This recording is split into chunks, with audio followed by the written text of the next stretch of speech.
Chapter 1105. Mosquito Daoran sneered when he saw Lin Yuan control the nether water Black Jiao to transform into a human.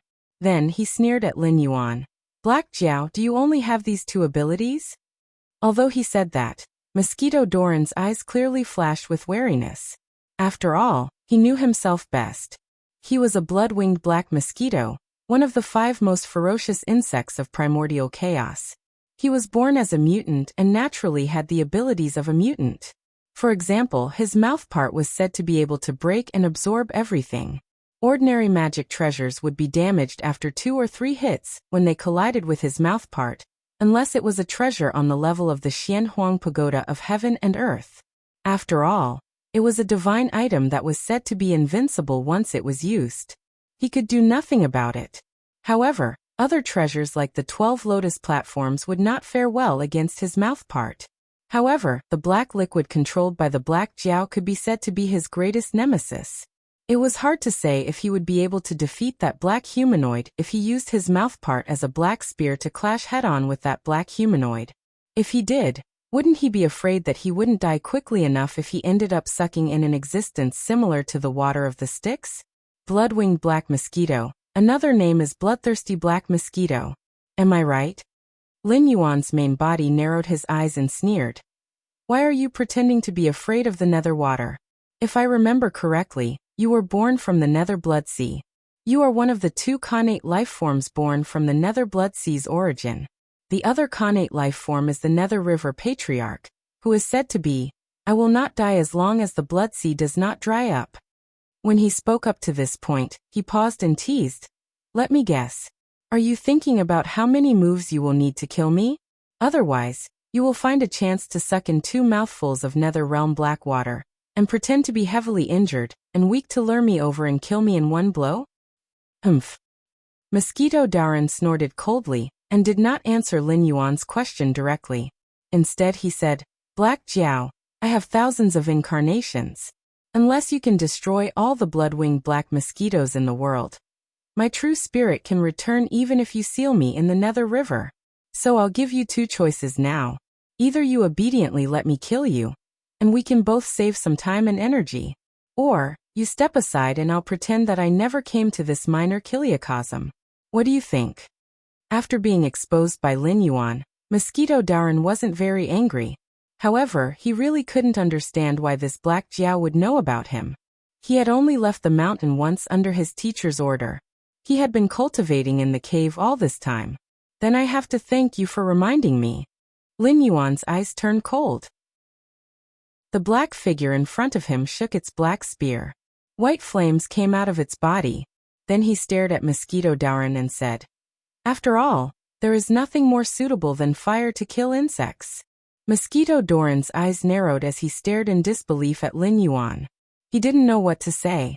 He could only say, as expected of the death tribulation of the Hongjun Dao ancestor, this Black Jiao was not strong in Mosquito Daoran's eyes. The Black Jiao had not even reached the limit of this minor kiliocosm.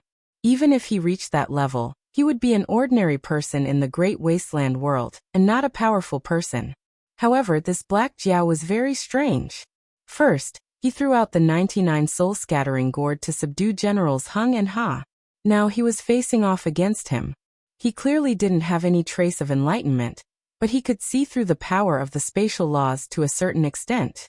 Not only could he avoid his magical powers, but he could also lock onto his position at critical moments.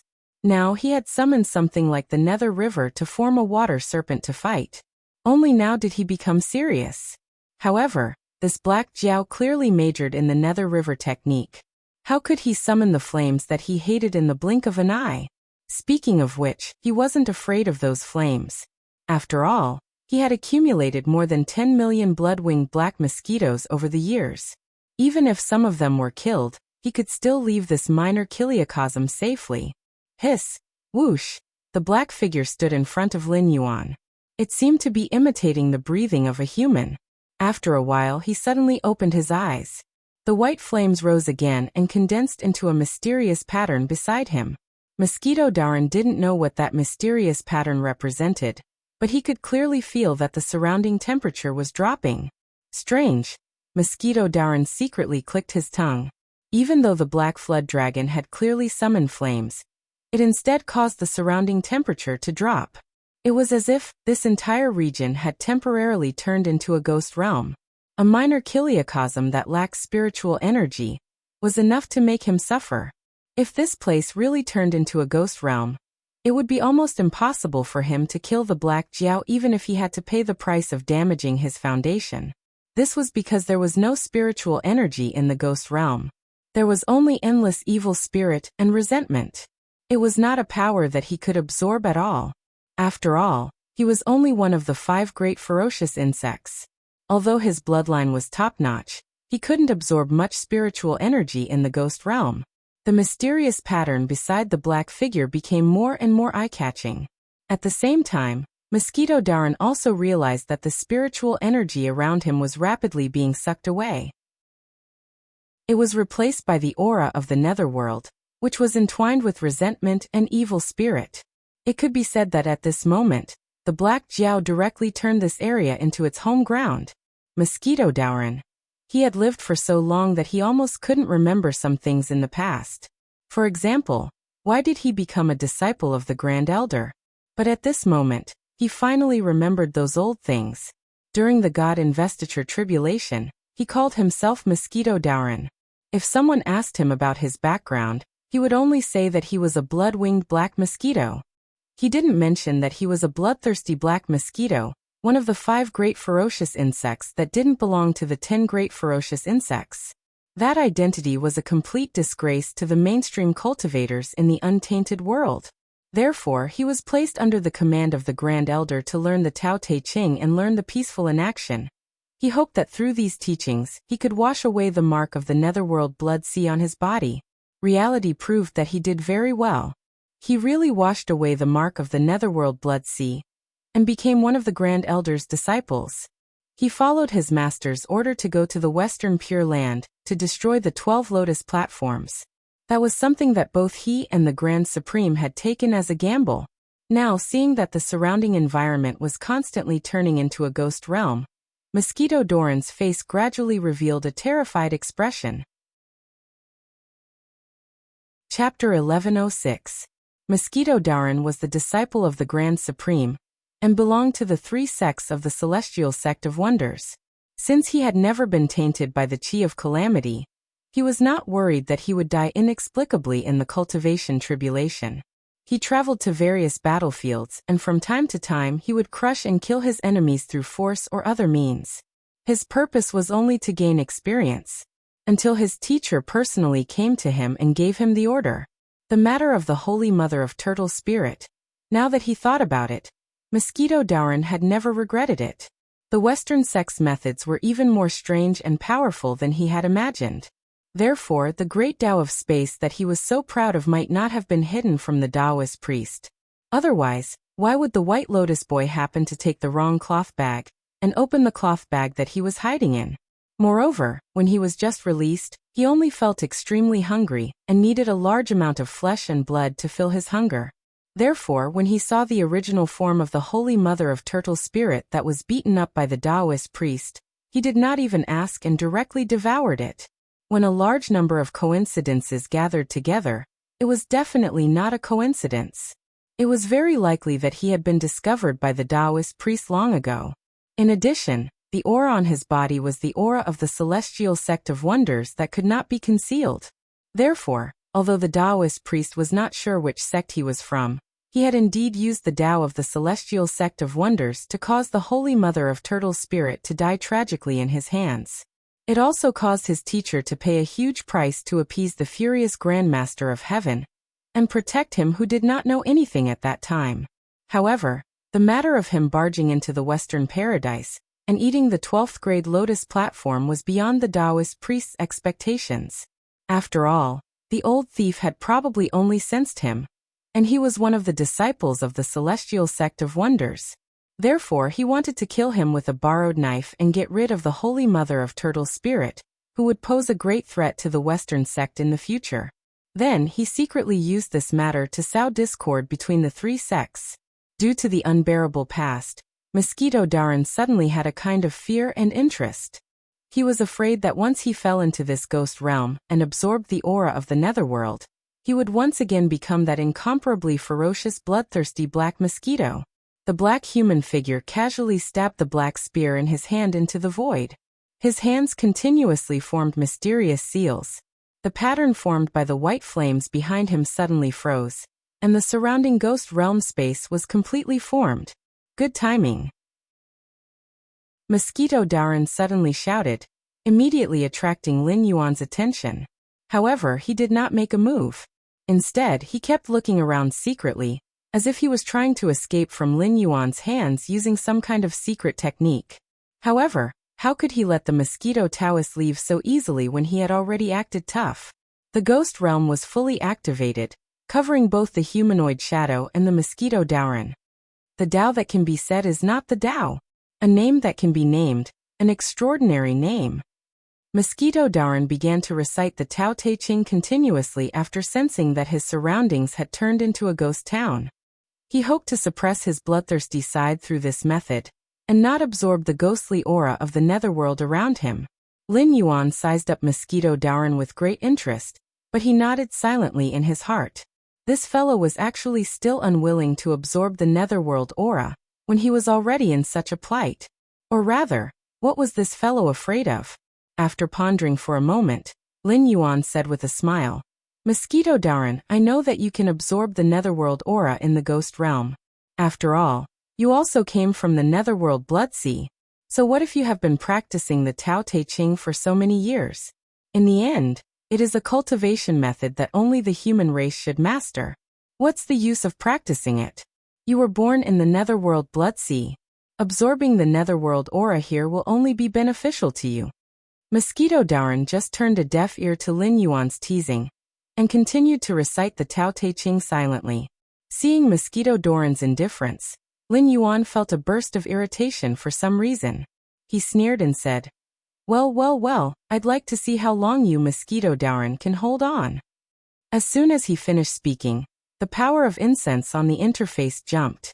A moment later, 4 ancient swords with their own characteristics appeared beside Lin Yuan.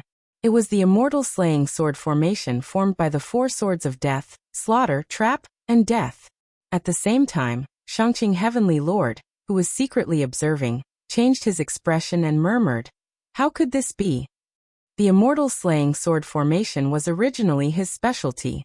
Now that the 4 immortal slaying swords and the immortal slaying sword formation were in his hands, how could this black Jiao find the 4 immortal slaying swords? In addition, the immortal slaying sword formation could not be set up casually.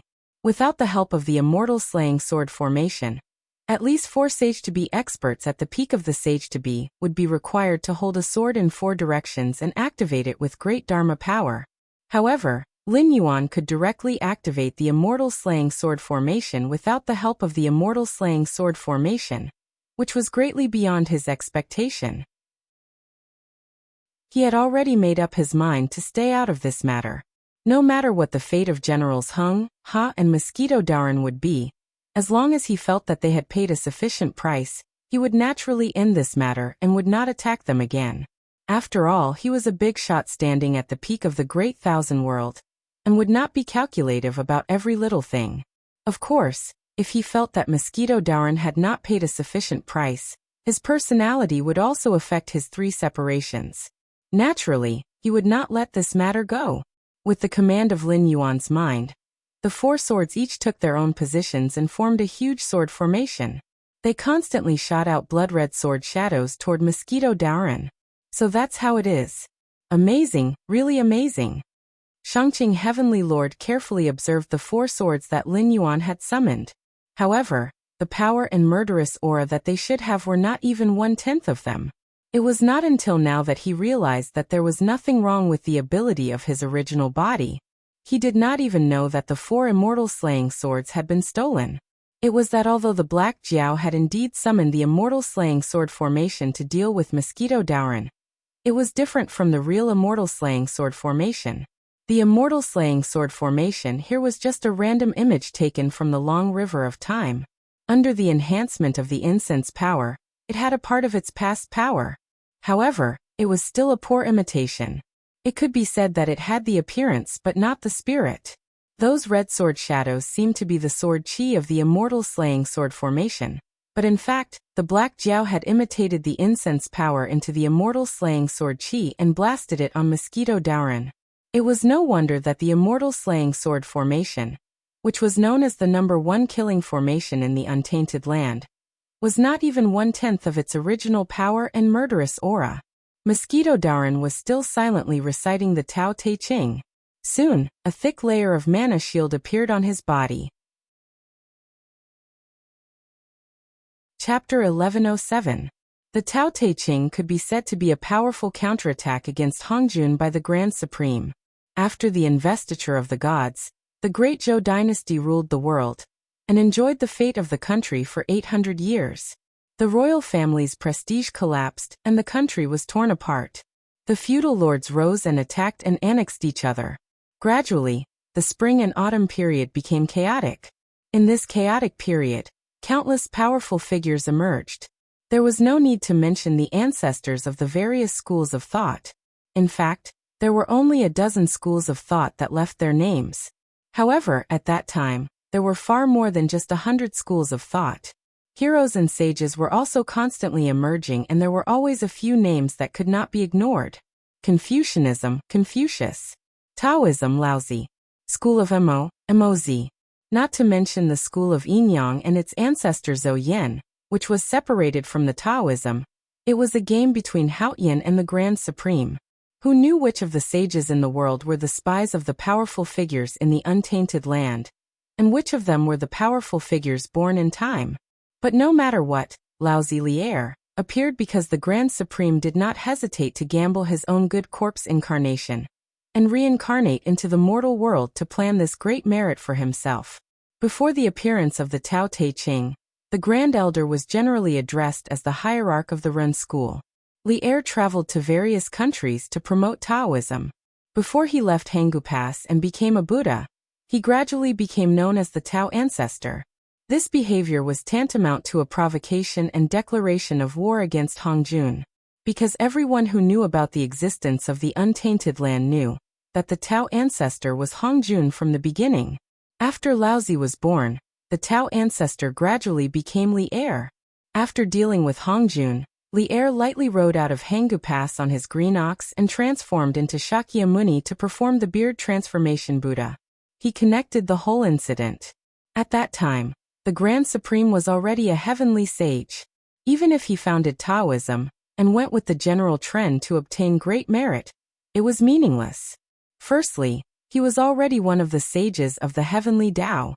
Naturally, he could no longer rely on his merits to become a sage of the human Tao. Furthermore, during the chaotic times of the spring and autumn period, the 3 sovereigns and 5 emperors were not just for show.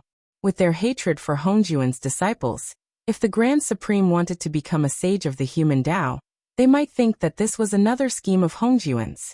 They would definitely interfere and cause a lot of trouble. Therefore, the Grand Supreme had completed the stealing of the position of the Taoist master step by step, and attacked the Western sect at the same time. Perhaps in the eyes of the Grand Supreme at that time, the battle between the celestial sect of wonders and the Western sect was actually nothing much. It was just Hongjuan's scheme. Then the question was, where did the power of merit that was obtained after the establishment of Taoism go? The answer was Tao Te Ching. In the world of low-level martial arts, the Tao Te Ching might be an ordinary Taoist scripture with some principles recorded in it. Even the cultivation method of Laozi in it was an unsolved mystery. However, in a world like the untainted world, the Tao Te Ching was definitely a real treasure of merit. Its grade was definitely not low. However, it was also during the spring and autumn period that the Grand Supreme had done too much. Therefore, after the calamity of the journey to the west began, the celestial sect of wonders was defeated by the Western sect. It was obvious whether Hongjun had interfered behind this. Interestingly, many people thought that Patriarch Bodhi was the incarnation of Buddha, but in fact he was not, because there were many interpretations of the journey to the west. For example, Sun Wukong's cultivation method was said to be the Great Way of Heaven Immortal Art, and some said it was the Great Way of Heaven Immortal Art. However, There was no doubt that Bodhi had given Sun Wukong the cultivation method of the celestial sect of wonders. In the original book there was a poem that said, "Tao is the most mysterious. Don't treat Jindan as an ordinary thing. If you don't meet a good person to teach you, you will be speechless." Have you ever seen a disciple of the Western sect of wonders cultivate Jindan instead of Jindan? From the beginning, this heavens-equal sage of the Eastern land did not aim to cultivate Buddhism. It was just that the celestial sect of wonders was defeated in the calamity of the journey to the West. Therefore, in the end, the monkey became the victorious fighting Buddha of the Western sect. Mosquito Daran sat cross-legged in the gloomy demonic region and kept reciting the contents of the Tao Te Ching. His facial features, which had become somewhat ferocious due to the influence of the nether ghost Qi, gradually became peaceful. He constantly emitted a natural and indifferent aura, as if he had completely merged with the world. When the Black Jiao and Mosquito Daran showed their skills, it might be nothing in the untainted world. However, in the eyes of the guards of the Celestial Gate, it was undoubtedly at the level of immortals fighting. After all, the Tianwu world was a small kiliocosm. Coupled with the fact that someone was secretly suppressing it, it was unable to complete the three realms. Not only was there an upper limit to the realm of these cultivators and demonic beasts, there was even a gap in the originally powerful cultivation techniques, due to the changes in the great Tao of heaven and earth. Those powerful techniques and divine abilities that originally only existed in the records of cultivation techniques could not be used. When one reached the realm of ascension, it was simply a wrong path. If someone were to delve into these techniques and divine abilities, Qi deviation would be the most basic operation. However, the skills of the Black Jiao and Mosquito Daran, one of them revealed a set of seals and directly turned the world into the gloomy demonic region. The other was reciting scriptures that they could not understand. However, he was one with the world and was not affected by the gloomy demonic region. The Shangqing Heavenly Lord who was secretly observing looked at the Mosquito Daran who was reciting the Tao Te Ching with a gloomy gaze. For a moment he was speechless. He had always thought that when he joined forces with his two elder brothers to scheme against that old man, Hongjun, all these years of running around the myriad realms, he had barely reached the stage where he could exchange blows with Hongjun outside of the Eldritch world. This was already a very impressive progress. However, he did not expect that he had still underestimated the heroes of the world. There was no need to talk about old ancestor Yang Mei who was currently in the Sea of Sufferings. At his peak, he was able to directly pull Hongjun who had already merged with the heavenly Tao into the river of time to battle in the Eldritch world. In the end, they were evenly matched. As for that big brother of his, it seemed that he had not been idle all these years from the Tao Te Ching. He actually could not sense the presence of a heavenly Tao sage. However, if he were to be serious, this power was indeed the power of a sage. No, calling it a sage was a bit of an insult to this power. This was the power of a chaos Tao Yuo golden immortal. Without the support of the primordial violet energy, without entering the heavenly Tao, earth Tao, and human Tao, he had the power that was not inferior to a sage. His elder brother had probably followed him and schemed against that old man, Hongjun. Although he was still one of the 6 heavenly sages in name, he had already transformed from a prisoner to an existence that was not inferior to Hongjun in the Eldritch world. He was a sage of the great Tao. Umph! The Shangqing Heavenly Lord snorted coldly. Staring at the Mosquito Daran who was reciting the Tao Te Ching, he murmured, "Is this a warning to me not to attack your disciple? Is the hatred of the Guiling going to end here? Don't even think about it." Chapter 1108. The power of the primordial chaos Daoyuo. The Grand Pure One is not simple. Ever since Lin Yuan realized that his cultivation was damaged, the system, which had been pretending to be dead, was blown out. Although Lin Yuan did not communicate with the system, he still thought of some things in his mind. Mosquito Daran recited the Tao Te Ching, which was tantamount to showing his roots. Without a doubt, Mosquito Daran was definitely one of the Grand Pure One's favorite disciples. After all, this Mosquito Daran, one of the primordial 5 ferocious worms, became famous in order to buy time for the Grand Pure One to become a Buddha. But now, it seemed that things were not as simple as he had expected. Attacking the Western sect was really just a matter of convenience for the Grand Pure One. And it was a matter of convenience. The Grand Pure One's incarnation, Li-Er, went to the mortal world and created Taoism. He passed the position of the sect master of Ren and the primordial purple qi to the great Taoist master Xian. He also used the heaven and earth exquisite black and yellow pagoda, the Vajra bracelet, and the Tao Te Ching to suppress the luck of Taoism. Thus, it caused the origin of the great Tao to tremble and gave a Tao fruit to the Grand Pure One. The Grand Pure One abolished the position of the heavenly Tao sage and established a sect. He received the support of endless merit of the great Tao. His realm fell to the peak of the sage to be, and he regained the primordial chaos Daoyuo golden immortal realm. After calling himself the Tao sage, he became a true Tao ancestor. Even the profound sect belonged to the Tao. Since the appearance of the Tao Te Ching, the Grand Pure One could truly transcend the world and be free. He was no longer under the jurisdiction of the heavenly Tao. The system showed words of praise. Of course, if it was still the heavenly Tao of the primordial world, it would definitely be furious after being stabbed in the back by the Grand Pure One. However, the problem was that he was just an incomplete origin of the heavenly Tao of the primordial world. Ever since Hongjun merged with the heavenly Tao and stole its authority, he became a special existence that wandered in the universe. Therefore, it was not unhappy that the Grand Pure One had escaped the control of the heavenly Tao. Instead, it was still in the primordial world because the Grand Pure One still stayed in the primordial world after he transcended.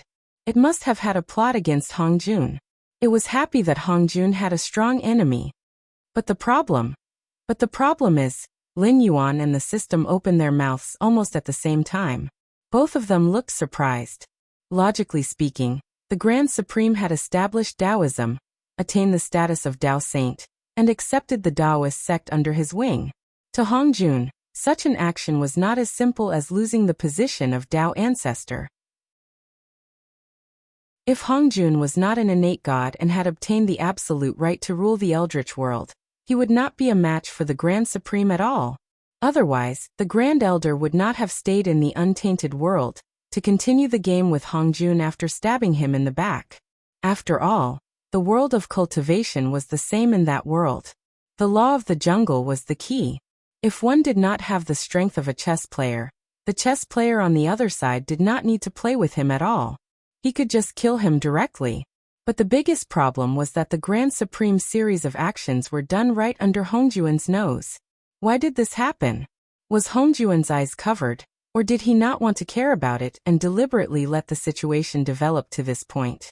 If it was the former, could there be an existence equal to Hongjun in the entire Eldritch world, who held back Hongjun when the Grand Supreme moved and prevented Hongjun from interfering with the Grand Supreme's Tao? If it was the latter, they even had to carefully consider whether the Grand Supreme was an enemy or a friend. The most terrible thing was that no matter which of these two possibilities was true, it was not good news for Lin Yuan. Because in the Eldritch world, there were some existences who could shake Hongjun, who was in harmony with the Tao of Heaven, but they were definitely old monsters at the level of Yang Mei and Shi Chun. Since they did not participate in the suppression of Hongjun back then, they might not do anything today, countless years later. Therefore, the person who held back Hongjun was definitely someone who had a deep hatred for Hongjun. After counting, there were only a few people who were either powerhouses of the human Tao or powerhouses of the Tao. There were several versions of the 3 sovereigns and 5 emperors since ancient times. After eliminating the least possibility of the 3 sovereigns, Fuxi, Zhurong, Shennong and Fuxi Niuhua, and Shennong, it was certain that no matter which version of the 3 sovereigns there were 2 powerful figures, Fuxi and Shennong. The remaining one, whether it was Swerin or the Yellow Emperor, was not easy to deal with. Especially the Yellow Emperor Xianyuan, who repeatedly jumped between the 3 sovereigns and 5 emperors, was an absolute hero who mastered killing and conquering. Lin Yuan even personally believed that these 4 versions were wrong. The real 3 sovereigns should be the 3 human leaders, Yu Chao, Swerin and Ji Sheng, who were recorded in Zhuangzi. However, although the 3 human sovereigns shared the fruit of the Heavenly Way sage, the 3 of them were not to be trifled with. If they set up a trap to trick Hongjun into the Fire Cloud Cave, it was definitely more than enough to hold Hongjun back for 100 years.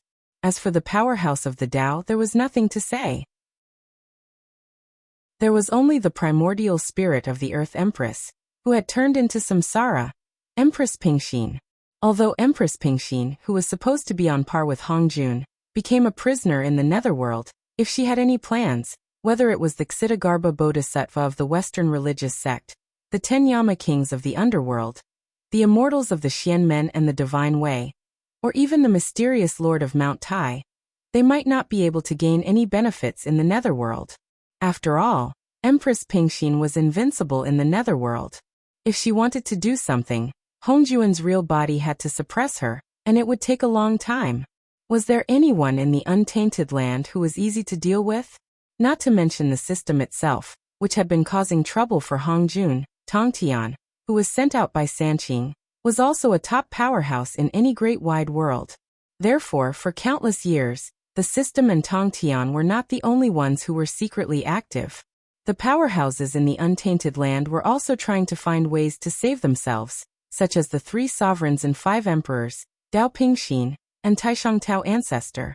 Now they might have completely gotten rid of the Black Jiao's control. Death test, it was not necessarily a person or a thing. In recent years, Hongjun had been going against the flow and ruling the untainted land alone. The others had been complaining about him for a long time. It was impossible to change the old habits. Sooner or later, a long war would break out. The secret brewing in the heaven martial world was probably just a fuse. From Lin Yuan's point of view, it was a good thing for the overall situation. After all, when fighting against Hongjun, he could have a group of powerful allies, which would greatly increase his chances of winning. However, from the perspective of his own interests, if they met, how should he face Empress Pingxin? What attitude would Empress Pingxin have towards him? Chapter 1109.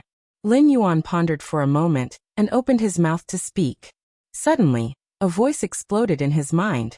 Lin Yuan, if you kill this mosquito Daoran for me, I will reward you generously. This was the voice of Shangqing Heavenly Lord. Lin Yuan was speechless. Therefore, it was better to rely on oneself than on anyone else.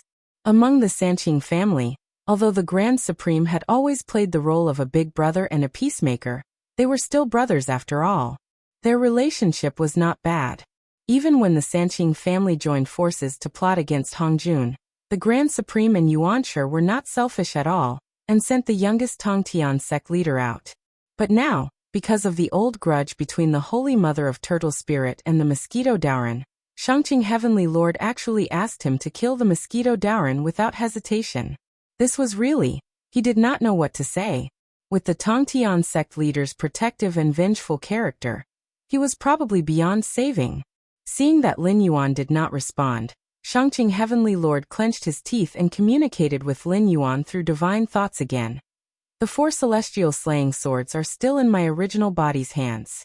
If you help me get rid of this fiend, I will sacrifice my face and ask for the 4 celestial slaying swords and the celestial slaying formation map for you. So what? Although Hongjun did not have a good reputation, the great Tao of 3 corpses was indeed something. Although the cultivation of the 3 corpses' incarnations could not surpass the original body, most of the 3 corpses' incarnations were transformed from treasures. Most of them were not inferior to the original body in terms of combat power. They even mastered some techniques that the original body would be envious of.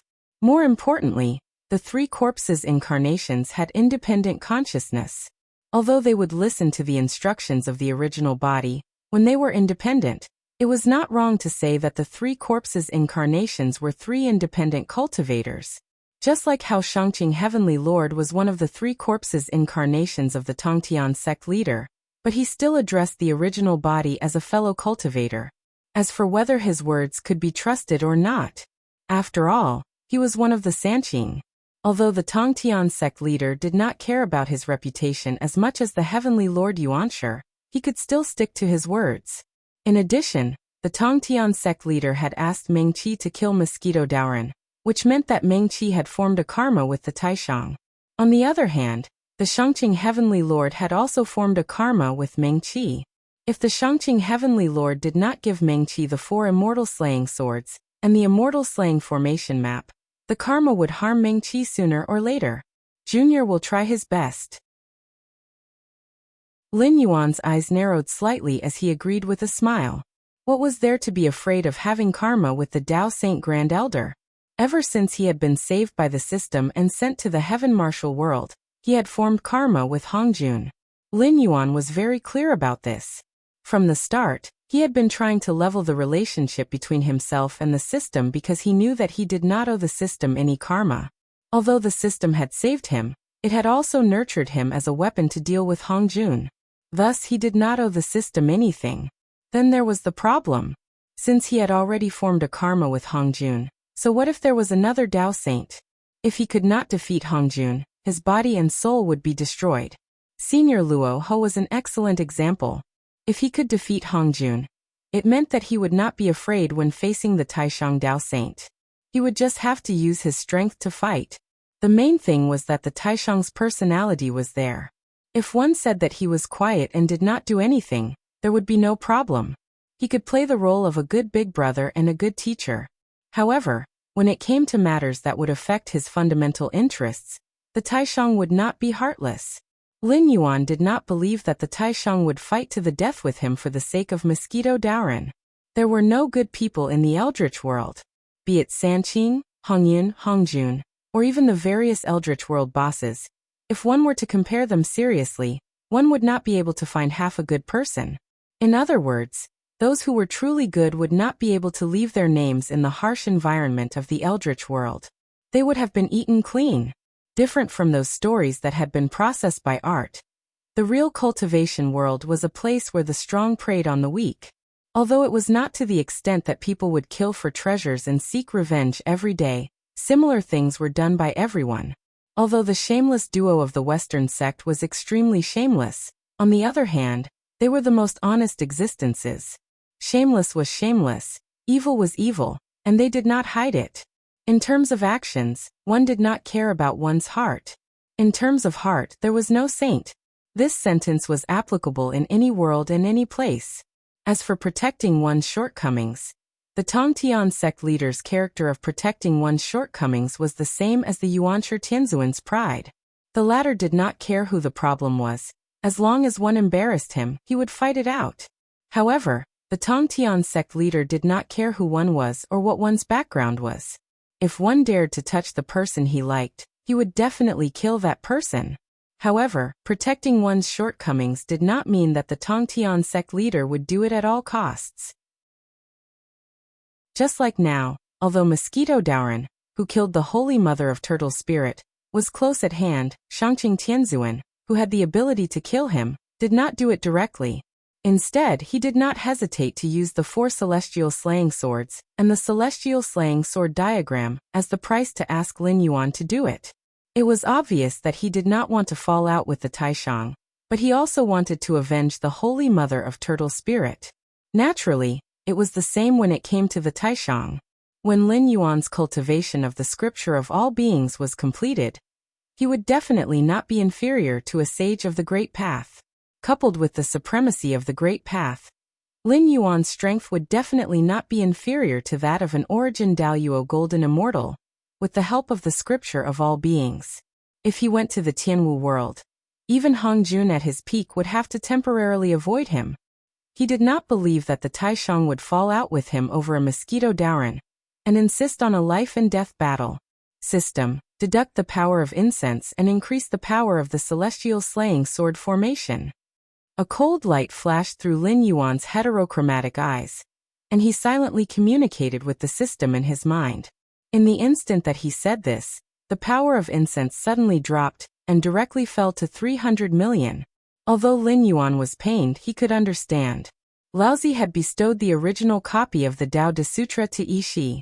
Apparently, after Yishi finished comprehending it, he sent the original copy to the Red Cloud Cave to be used to suppress the human race's fortune.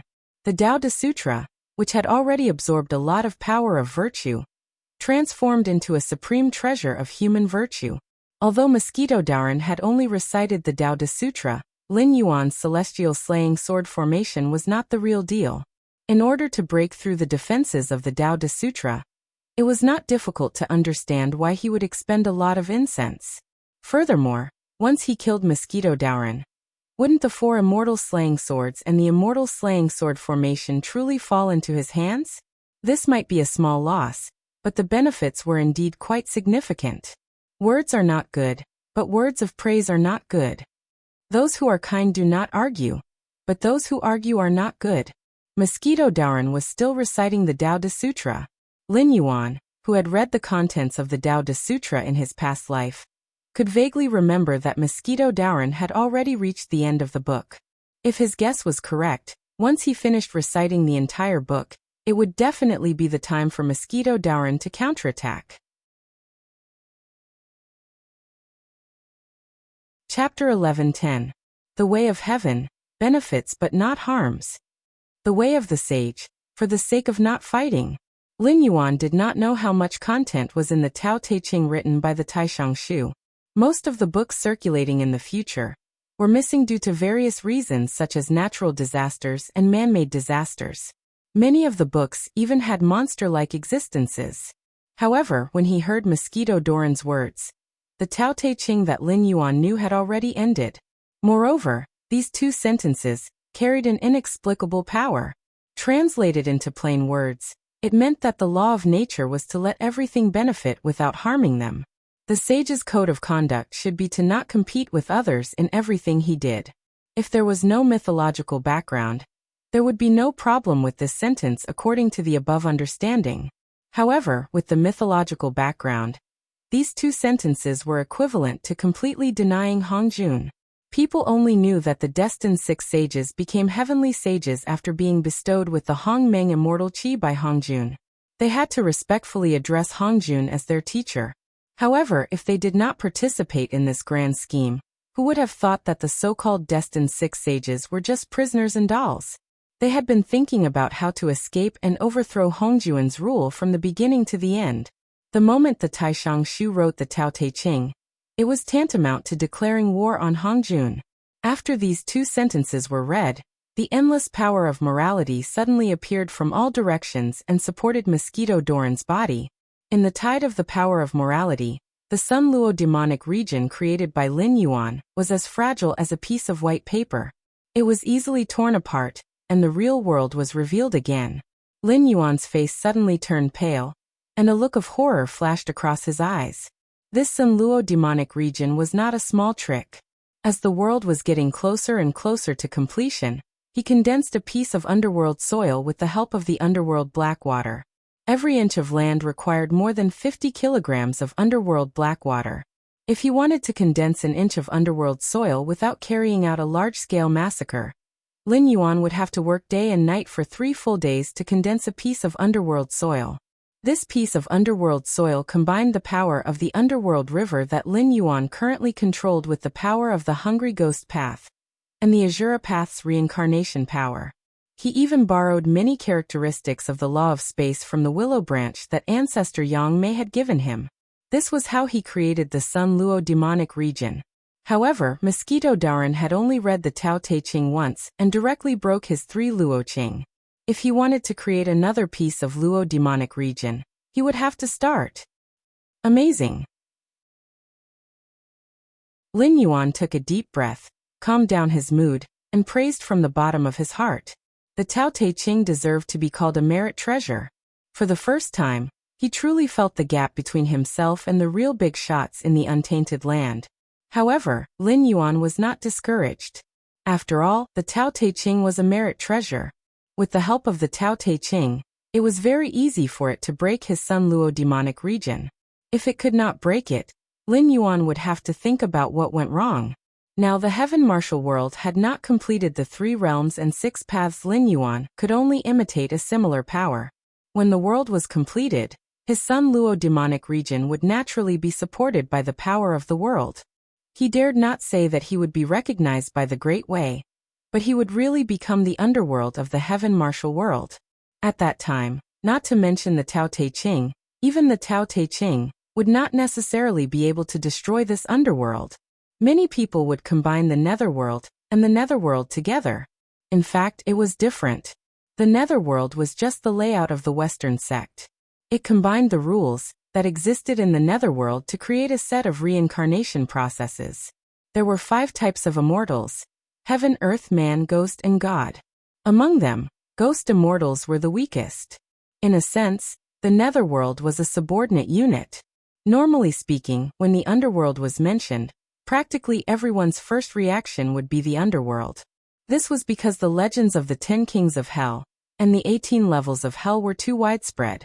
This caused many people to think that the underworld was referring to the underworld. But in fact, the netherworld was just a government office built in the underworld. Fengdu, Mount Tai, and the netherworld corresponded to the Tao of the Tao Te Ching, the god of Haotian, and the Buddhism of the Western religious sect respectively. They divided the position of the Saint of Earth and completely restricted Empress Pingxin. Anyone who knew a little about the netherworld knew that the Lord of Mount Tai had always been a mysterious existence. The ones who really fought fiercely in the underworld were Divine Ti, Yule, the ghost emperors of 5 directions, Ksitigarbha Bodhisattva, and the 10 kings of hell, who represented the Tao Te Ching and the Buddhism Te Ching. After all, although the Lord of Mount Tai was backed by the heavenly court, all the immortals in the heavenly court, except for the heavenly soldiers and heavenly generals formed by the great cultivators who were ranked on the immortal list, all the immortals in the heavenly court had a backer. When they gave Haotian face, they would call him God, or Great Emperor. When they didn't give him face, they wouldn't listen to him. How could Haotian really ignore their feelings and forcibly activate the list of deification to control these immortals? Even worse, Sanqing's incarnations like the Lord of the Tao Te Ching and the Lord of Lingbao served in the heavenly court. Haotian could only coax and worship them. Even if Hongjun was dragged out, Haotian had to call them senior brothers. The weakness of the heavenly court was not a matter of a day or two. It was said that the Lord of Mount Tai was the first successor to the throne of the Earth Empress. In other words, if Empress Pingxin suddenly died one day, the Lord of Mount Tai could take over the throne of the Earth Empress, who controlled the netherworld and samsara. However, in fact, not to mention whether there was any succession in the untainted world, Empress Pingxin was invincible in the netherworld and was an invincible sage. Lin Yuan really couldn't think of any accident that could kill Empress Pingxin. If such a thing really happened, the netherworld would be plowed by the plow. How could the Lord of Mount Tai live alone? Therefore, the Lord of Mount Tai was not really mysterious. From the perspective of the weakness of the heavenly court, this branch of the underworld only needed to take care of its own affairs. At the same time, it was responsible for communicating with Empress Pingxin and supervising the struggle between the underworld and the underworld of Fengdu. It was to ensure that neither side would do anything too excessive. Otherwise, if Empress Pingxin was angry, no one would have a good ending. To put it in a more humble way, the underworld of Mount Tai did not have the ability to compete with the Buddhist and Taoist sects for who was the head of the underworld. To put it in a more grandiose way, the underworld of Mount Tai was established by the heavenly court to mediate and judge the struggle between the Buddhist and Taoist sections. There were many people who caused trouble in the underworld, especially in the netherworld. It could be said that it was plagued with disasters. However, there were not many who caused trouble in the netherworld. Even if there were, they would not have a good ending. The Tianwu world did not have the 5 major systems of heaven, earth, man, ghost, and God. If the netherworld was established, Lin Yuan would be in a state of supremacy. Chapter 11:11. Black Jiao, your realm of ghosts has been broken. What else do you have? Just use it. Mosquito Daoran looked at the Black Jiao seriously. He held the handle of his spear with one hand and pointed the sharp spearhead to the ground. Lin Yuan did not take over the conversation. Although Mosquito Daoran had broken the realm of ghosts by reciting the Tao Te Ching, he did not attack immediately. Instead, he signaled for Lin Yuan to continue attacking. Under such circumstances, if Lin Yuan continued to be aggressive, he would inevitably be at a disadvantage. In fact, Mosquito Daoran's behavior was not rare in the untainted world. Some people called it a Dao discussion. In layman's terms, it meant to learn from each other. If Lin Yuan answered, no matter what the result was, if Mosquito Daoran died in his hands, it would be his fault. In the future, when the world was repaired or he entered the untainted world, the Grand Supreme, Xuandu Taoism, and the mighty figures of the human sect would have plenty of excuses to find trouble with him. Because this was a learning from each other, not a life and death battle. Mosquito Daoran, I respect you as a senior. Today, I can leave you a whole corpse. I will accept this karma. After pondering for a moment, Lin Yuan's eyes suddenly flashed with a cold light. He said jokingly, Senior, have you forgotten why you came all the way to this spirit space? Now you think I am difficult to deal with, and want to find an excuse to get rid of me. Do you really think I am a fool? Surnamed Lin. Mosquito Daoran was shocked. He had expected that Lin Yuan would refuse his request for a Dao discussion. However, he did not expect that the black Jiao in front of him was surnamed Lin. Although he did not know the growth path of this black Jiao, he was sure that the dragon bloodline in his body was very pure. Although he was only a flood dragon, in terms of bloodline density, he was not inferior to the dragons of the ancestral dragon's generation, but compared to the dragons of the four seas in today's untainted world, he was probably not inferior to a true dragon. With such a pure bloodline, Mosquito Daoran wouldn't be surprised even if this black Jiao told him that it was the son of some prehistoric almighty being. But this black Jiao's surname was not Ao. Mosquito Daoran's lips curled into a sinister grin. Me? Good. It seems like you, the black Jiao, are really lucky. But that's fine, since you are not of the dragon race's bloodline. I won't have to worry about the Ao clan's revenge anymore. The bloodline of the Four Seas Dragon clan? Suddenly, the Heavenly Gate Guardians who were watching the battle were shocked. They looked at Lin Yuan and Mosquito Daoran with fear in their eyes. The fact that the black Jiao was not a native of the Tianwu world was something that had been determined since a long time ago. This was because the black Jiao was an existence that appeared out of thin air. Even if the various forces tried their best, they still couldn't find the birthplace and clan of the black Jiao. How could an existence that could cultivate to the limit of the Tianwu world be a fool? It was just that no one had brought this matter to the surface. Even the matter of the reincarnation of the demon emperor was just a joke.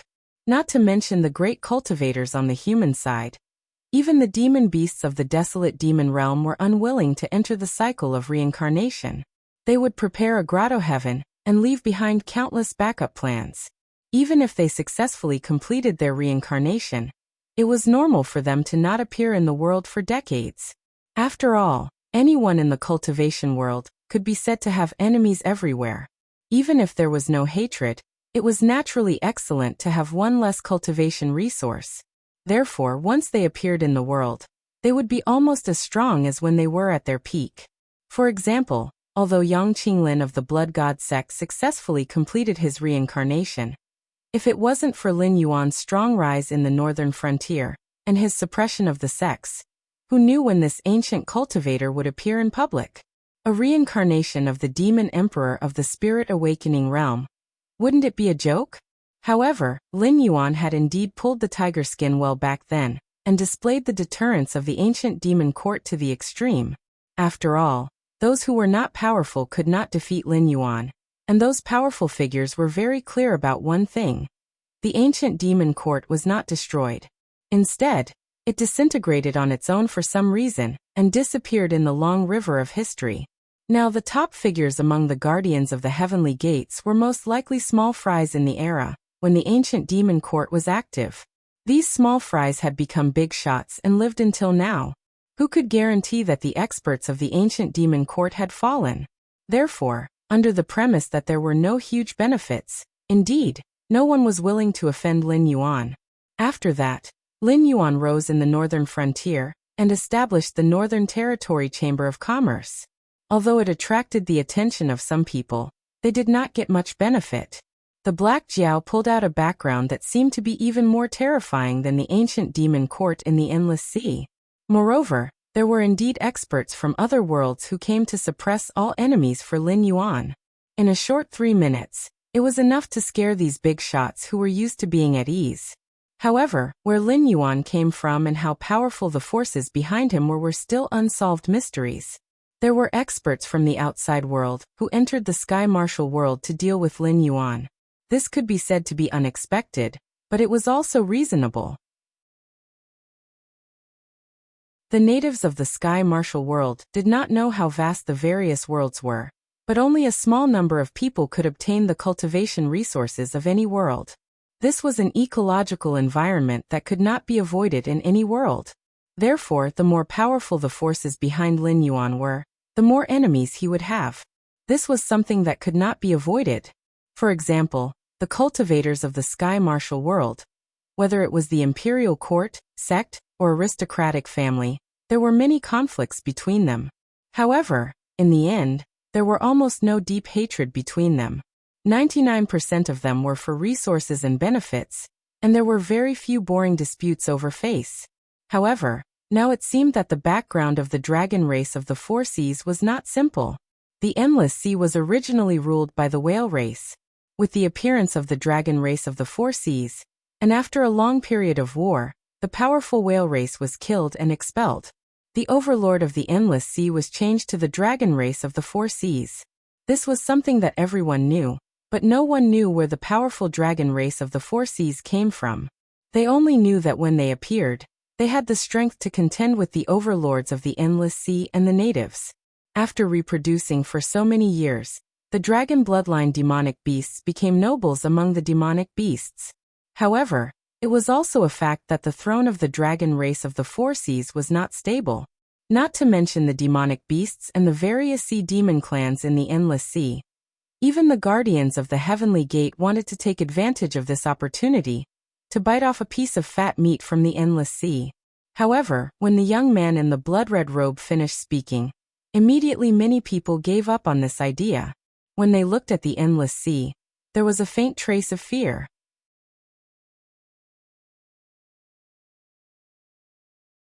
Chapter 11-12.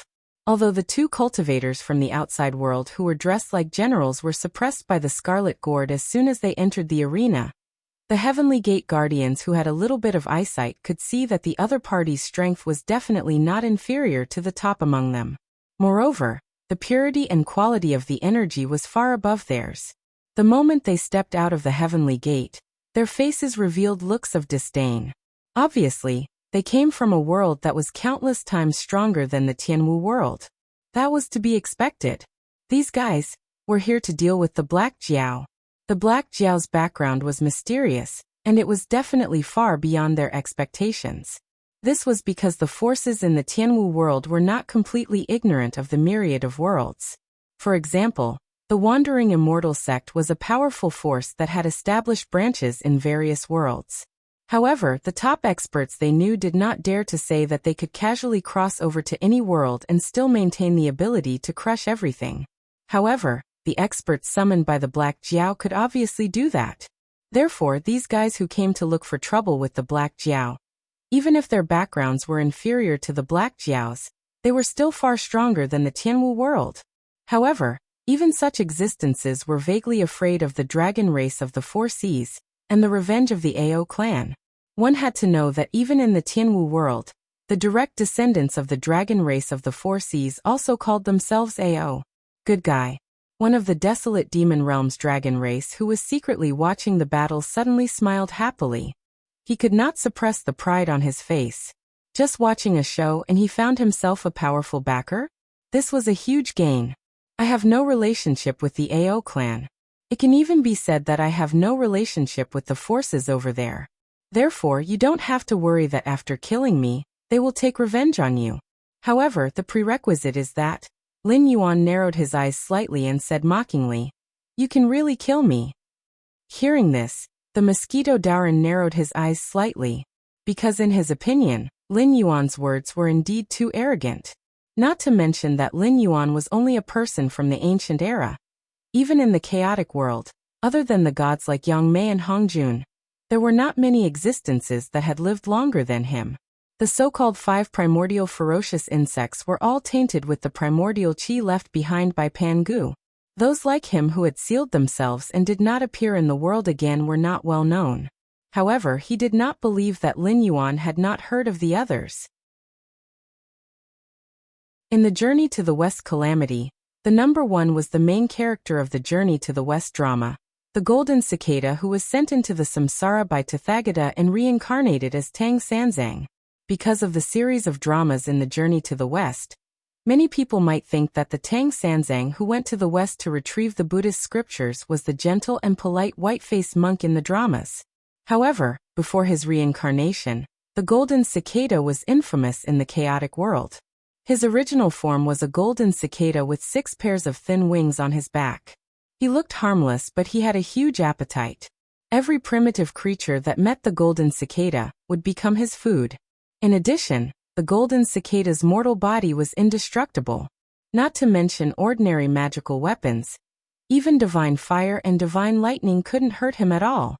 In the journey to the West, there was a famous scene where Tang Sanzang beat the white-bone demon 3 times. Because the monkey had beaten the white-bone demon's human form many times with his stick, Tang Sanzang was finally disliked and drove away. However, before his reincarnation, Tang Sanzang had killed many more people than the monkey. Moreover, although the monkey was a demon, he had never eaten a human. On the contrary, in his previous life, Tang Sanzang, who was full of mercy, had eaten many innocent souls. In the journey to the West, some people said that the golden cicada was sent into the samsara to be reincarnated as Tang Sanzang, because he and the Tathagata had different views on Buddhism. However, in fact, the reason why the golden cicada was chosen was that the Tathagata wanted to wear down the golden cicada's fierceness. As for the monkey, it was just a show to the Grand Supreme and the others. After removing some artistic embellishments, the truth was so cruel. In the journey to the West, there was also the 100-eyed demon king, who was also one of the 5 great ferocious insects, the multi-eyed golden centipede. Once the 100 eyes on its back opened, it could emit an infinite amount of golden light. It could break all kinds of dharma in the world, and could transform into an immortal body. Like the golden cicada, it was also sent to the Western sect and cultivated into the 1,000-eyed, 1,000-hand Buddha. There was nothing much to say about the Holy Dragon King's son-in-law, the 9-headed insect. It was also one of the 81 tribulations, and its strength was not below that of the monkey. In the end, the monkey was forced to invite Yang Jian. The 2 of them worked together to kill one of the 9-headed insect. In the end, the 9-headed insect escaped. The other one was more powerful. It was the 9-tailed scorpion. She had listened to the Tathagata's preaching in the spirited mountain. She accidentally stung the Tathagata and broke his Zhang-6 golden body. It was so painful that the Tathagata could not preach in peace for thousands of years.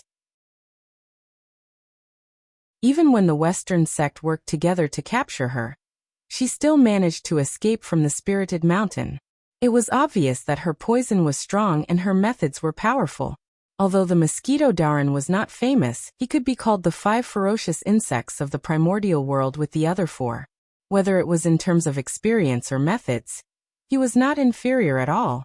Although he felt that Lin Yuan was difficult to deal with, it was only in this world. If he returned to the untainted world, the mosquito Daran would go all out. Even if he could not defeat the existence of the sage realm, he was confident that he could escape unscathed from the opponent if he encountered an ordinary sage to be. Now that he was looked down upon by Lin Yuan, an inexplicable anger rose in the mosquito Daran. All right, then let this poor Taoist have a taste of your abilities. The mosquito Daran shouted angrily, but his body suddenly exploded. In an instant, a deafening buzzing sound had already spread out. Even the surrounding guardians of the heavenly gate who had cultivated successfully could not help but feel their scalps go numb. Looking at the blood-winged black mosquitoes that covered the sky turned into a black tide and surrounded Lin Yuan. It was as if they had already seen Lin Yuan's shriveled corpse. Back and forth, it's still the same 2 moves. When Lin Yuan saw that the mosquito Daran had once again turned into a swarm of mosquitoes, he immediately spoke sarcastically. However, he did not dare to be careless at all. After all, the most sensitive organ of snakes was their sense of smell. As long as he moved his nose, he could smell a strong and almost choking smell of blood. It was as if what was in front of him was not countless blood-winged black mosquitoes, but the netherworld blood sea that countless powerful people would shrink back at the sight of. Turning into a swarm of mosquitoes was one of the abilities that the mosquito Daran was best at. When he had killed the Holy Mother of Turtle Spirit, he had used this method. Previously, he had wanted to use a similar method to deal with Lin Yuan, but Lin Yuan had blocked him with the netherworld Blackwater. He had even killed many of the blood-winged black mosquitoes that had flown towards him. But now, Lin Yuan's different colored eyes kept moving because he could not tell at all where the mosquito Doran's real body was hiding. It was as if every blood-winged black mosquito was the real body of the mosquito Doran. And it was as if every blood-winged black mosquito was a trick that he had released.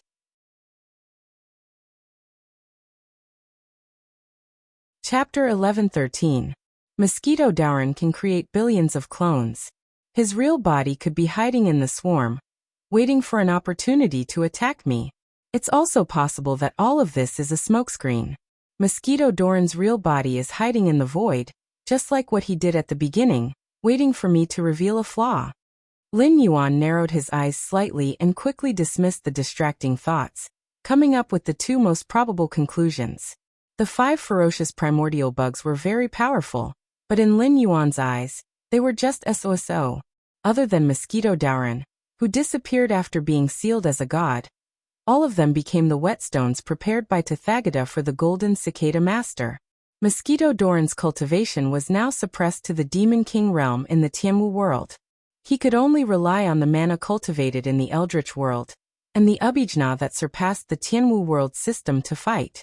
However, in terms of mana, Lin Yuan controlled the power of incense. With more than 300 million incense, how could he not be able to defeat Mosquito Doran? In terms of Abhijna, Lin Yuan had the system behind him. Even if he followed the Abhijna that he came up with in the novels in his previous life, it would be useless.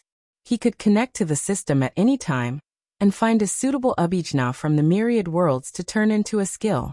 More importantly, Lin Yuan had already pushed Mosquito Doran to such an extent. Today, one of them would definitely die. Lin Yuan was not worried that Mosquito Doran would run away. After all, although he was now facing Lin Yuan, the one who really wanted to kill Mosquito Doran was the Shangqing Heavenly Lord. If Mosquito Doran fought with Lin Yuan, the Shangqing Heavenly Lord could only remain silent due to his status as a senior. He could not go out and take sides, right? If he wanted to be involved in this karma, why would he throw the immortal slaying sword formation to Lin Yuan, and let Lin Yuan do it? Was it very difficult for Tong Tian to kill a Mosquito Doran who had left the primitive world? However, if Mosquito Doran were to use these incarnations to stall Lin Yuan while his real body prepared to escape into the void, even if Shangqing Heavenly Lord didn't do anything, he would directly point out Mosquito Doran's location, and might even help Lin Yuan suppress the swarm of blood-winged black mosquitoes. The most important thing now is not whether I can deal with so many Zergs, but that I have to find Mosquito Doran's real body before the Zergs get close. Lin Yuan's eyes burned as he scanned the blood-winged black mosquitoes that were approaching from all directions. At the same time, he controlled the Nether Realm's black water to sweep towards them. Head-on and brainless recklessness were two different things. Lin Yuan didn't mind fighting to the death with Mosquito Doran. Even without the reward of the immortal slaying sword formation, Mosquito Doran came to the Tianwu world to kill him. If there was a chance, Lin Yuan didn't plan to let him leave alive. However, the black spear in Mosquito Doran's hand was the mouthpart of the bloodwing black mosquitoes. It was indeed not to be trifled with. The 12th grade lotus platform was formed from the 4 lotus seeds of the primal chaos green lotus. There were 4 of them. The one that Mosquito Doran absorbed the tier 3 mana was the 12th grade virtuous golden lotus. Although those bodhisattvas and Buddhas seemed to be sitting on a lotus platform each, they were basically imitations. That was because the 12th grade virtuous golden lotus was a treasure used by the receiving Taoist to suppress the fate of the Western sect. Otherwise, if the tier 3 mana was absorbed by Mosquito Doran, Buddhism wouldn't have appeared 1,000 years late. Even if a treasure that could suppress the fate of a large sect didn't have an extraordinary origin, it was still an existence that couldn't be underestimated. Lin Yuan didn't feel that his physical body could be compared to the 12th grade virtuous golden lotus at all. Without even trying, Lin Yuan was sure that once his physical body touched Mosquito Doran's mouthpart, the Holy Mother of Turtle Spirit was a classic example. This is troublesome. An obscure radiance flashed across the Shangqing Heavenly Lord's eyes. It wasn't rare for Mosquito Doran to have billions of clones. Even if his disciple, Turtle Spirit, died under this technique, he could only say that it was an extremely basic technique. It couldn't even reach the threshold of supernatural powers. Most of the insects that obtained this technique knew this technique. They looked like their descendants, but in fact, they were all puppet clones refined by their mother. However, Mosquito Doran's technique was indeed a little interesting. Mosquito Doran's real body was hiding in the void, but he didn't show his power. He just followed the swarm of insects and approached Lin Yuan secretly. He was even sure that Lin Yuan had entered Mosquito Doran's attack range. However, Mosquito Doran still didn't have the intention to attack. He just commanded his clones to get closer and closer. Obviously, he wanted to continue to close the distance and pursue a one-hit kill, not giving Lin Yuan the slightest chance to fight back. The Great Tao of Space and the basic technique, coupled with the Mosquito Doran's mouthpart that could devour anything, it was indeed a little like a supernatural power. If he could use it skillfully, unless he also cultivated the Great Tao of Space, or he was born with unusually sharp senses, Mosquito Doran would definitely end up with a one-hit kill in the same realm. I don't know if this Black Jiao can take it. Shangqing Heavenly Lord reached out and touched his chin. His handsome face was still smiling, and there was no emotion of seeing an enemy at all. Lin Yuan's answer was, he could take it. The swarm of blood-winged black mosquitoes looked almost exactly the same. Even if Lin Yuan activated the Eye of God, he couldn't distinguish which one was Mosquito Doran's real body from the details. However, after trying all kinds of methods, Lin Yuan didn't get feedback from the system. Instead, it was the willow branch that Yang Mei gave to him. The emerald green willow branch kept spinning in Lin Yuan's sea of consciousness. It fixed and pointed in a certain direction. When Lin Yuan looked in that direction, it didn't take long for the willow branch to continue spinning until it fixed again. Obviously, it was guiding Lin Yuan to Mosquito Doran's position. He's really hiding in the void. A cold light flashed in Lin Yuan's eyes. Among the great Daos, fate, time, and space could be said to be the most difficult to deal with. They could be said to be invincible among those of the same level. This was because the divine abilities and spells derived from these three great Daos were rarely seen by others. They were all existences that could unknowingly take the enemy's life. It was hard to say what level Mosquito Doran's comprehension of the Great Tao of Space had reached. However, Tianwu world was after all a small world. If one had to make an analogy, it was a world that was stronger than the setting of wind and cloud. However, it wasn't that much stronger. Even if Mosquito Doran knew divine abilities like so close, yet worlds apart, this world couldn't let him use them. Therefore, Mosquito Doran could only use the stupid method of hiding his real body in the void and slowly approaching Lin Yuan. Then, he would wait for an opportunity to make his move. However, using the Great Tao of Space in front of Ancestor Yang Mei was like playing with a knife in front of a master. Lin Yuan hadn't comprehended much of the Great Tao of Space from the willow branch. However, against an existence like Mosquito Doran, when holding the willow branch, the methods he comprehended from the Great Tao of Space were completely useless in front of Lin Yuan. Chapter 11:14. Mosquito Doran, who was hiding in the void, changed his position several times as he gloomily stared at Lin Yuan. He was completely unable to understand why this Black Jiao's senses were so sharp. As long as he stayed in one direction for more than 3 breaths, he would immediately be sensed by the Black Jiao. This forced him to not care about the consumption of his energy. He could only madly activate the Great Tao of Space, causing himself to constantly change directions in order to inch closer to the Black Jiao. But this way, his plan would be completely disrupted. The spiritual energy in the Tianwu world was extremely turbid. It could not be directly used to replenish Fa Li. It had to be refined and then constantly remove the impurities within the spiritual energy. Only then could it be absorbed. According to the system's data, if Mosquito Doran wanted to replenish 1 unit of Fa Li, he would need to extract 10 units of spiritual energy. Furthermore, of the replenished Fa Li, about a third would be used for purification. Even worse, because of Lin Yuan's constant glances, Mosquito Doran did not even have the time to extract the spiritual energy of heaven and earth. He was practically gritting his teeth as he approached Lin Yuan.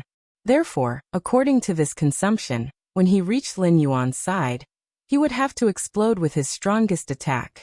because his remaining Fa was simply not enough to support him in the void while waiting for the right opportunity.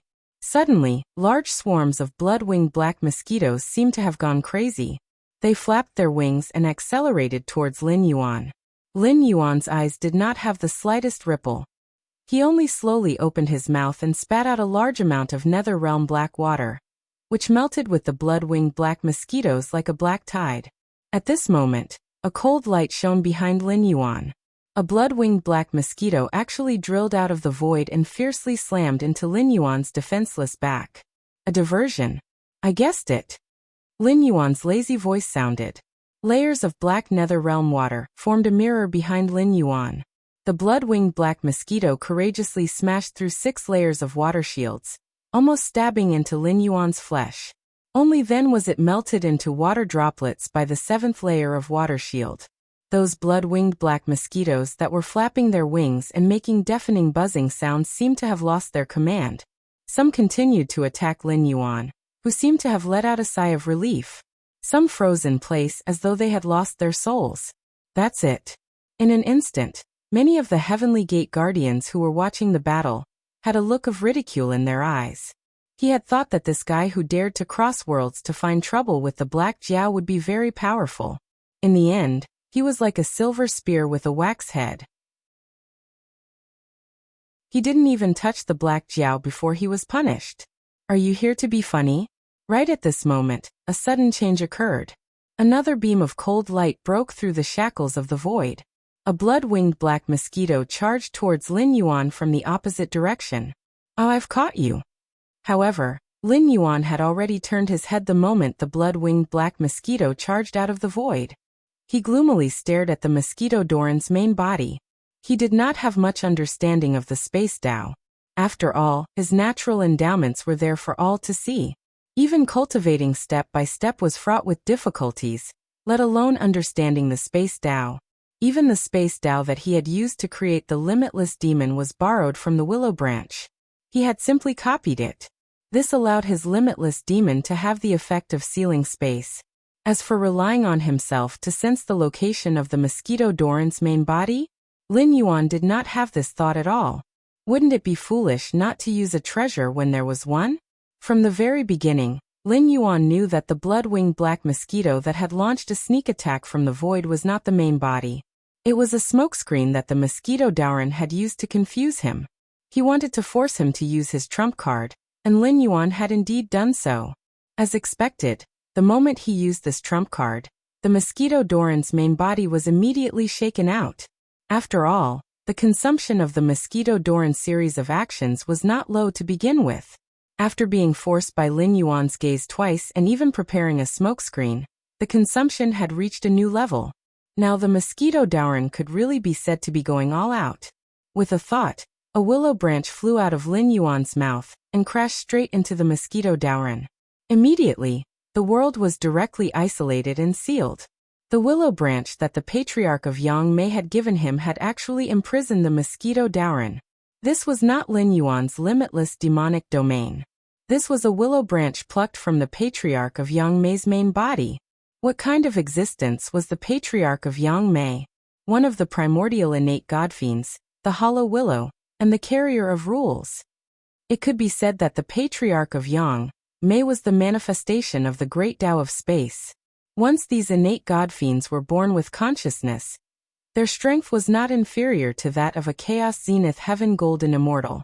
Obviously, this was because they were born as saints of the great Tao. It could be said that the moment these manifestations of rules were born, they stood at the end of the line in the eyes of countless cultivators and monsters in the universe.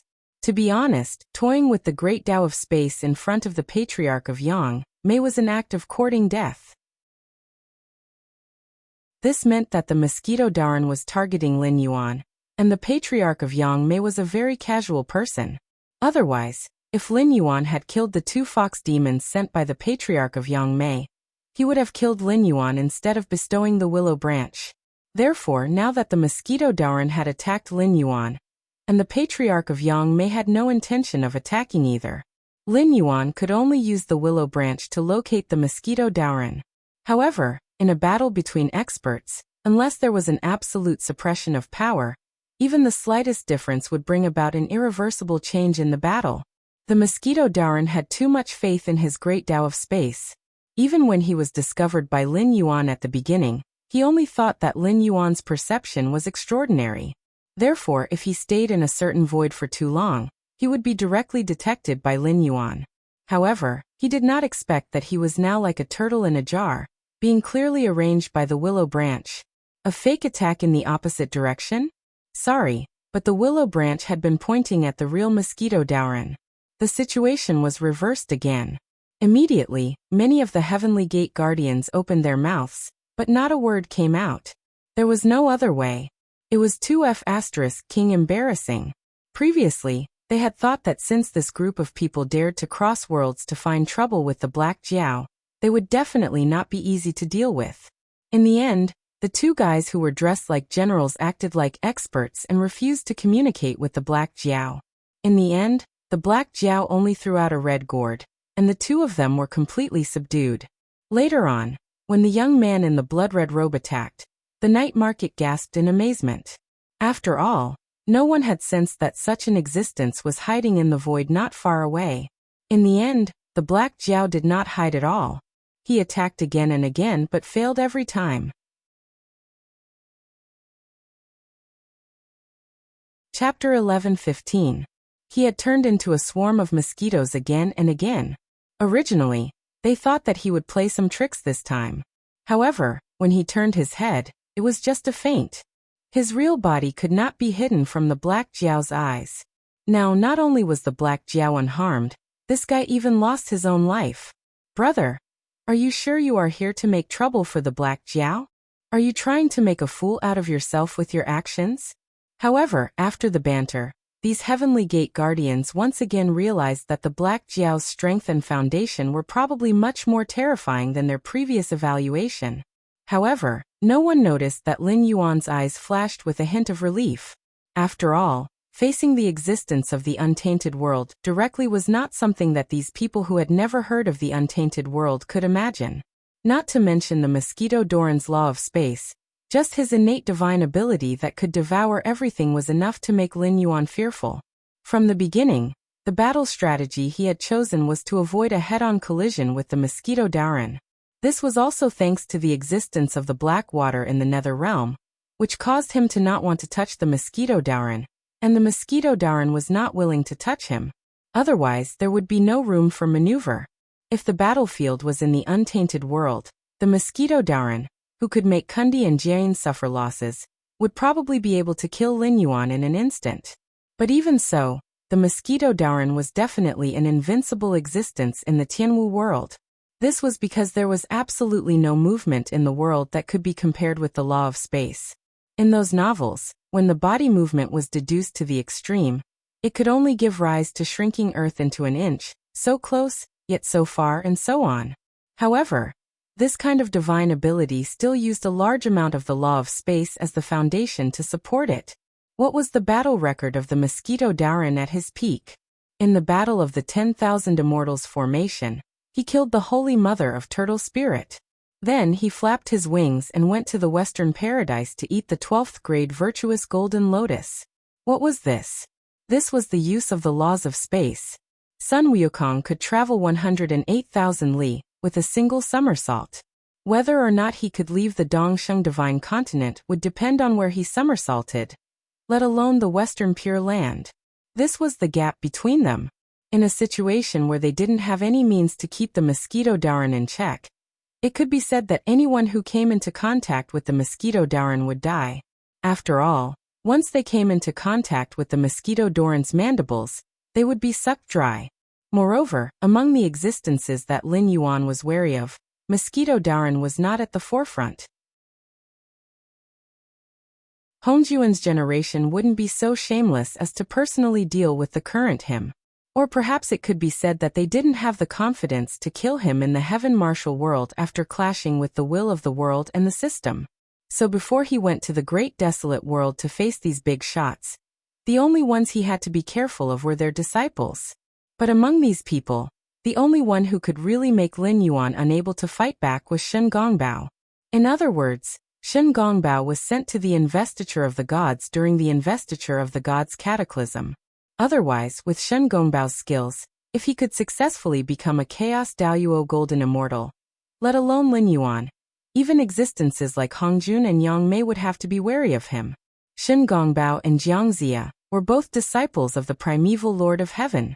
But the interesting thing was that Shen Gongbao cultivated the great Tao of Karma. The great Tao of Karma was definitely one of the best among the 3,000 great Taos. It was even one of the few existences that could compete with the great Tao of Fate. Of course, in terms of status, Fate was still higher than Karma. What was Karma? To put it simply, it was to return what one borrowed. For example, Lin Yuan had borrowed the tiger skin of the ancient demon court before, so there was karma between the two.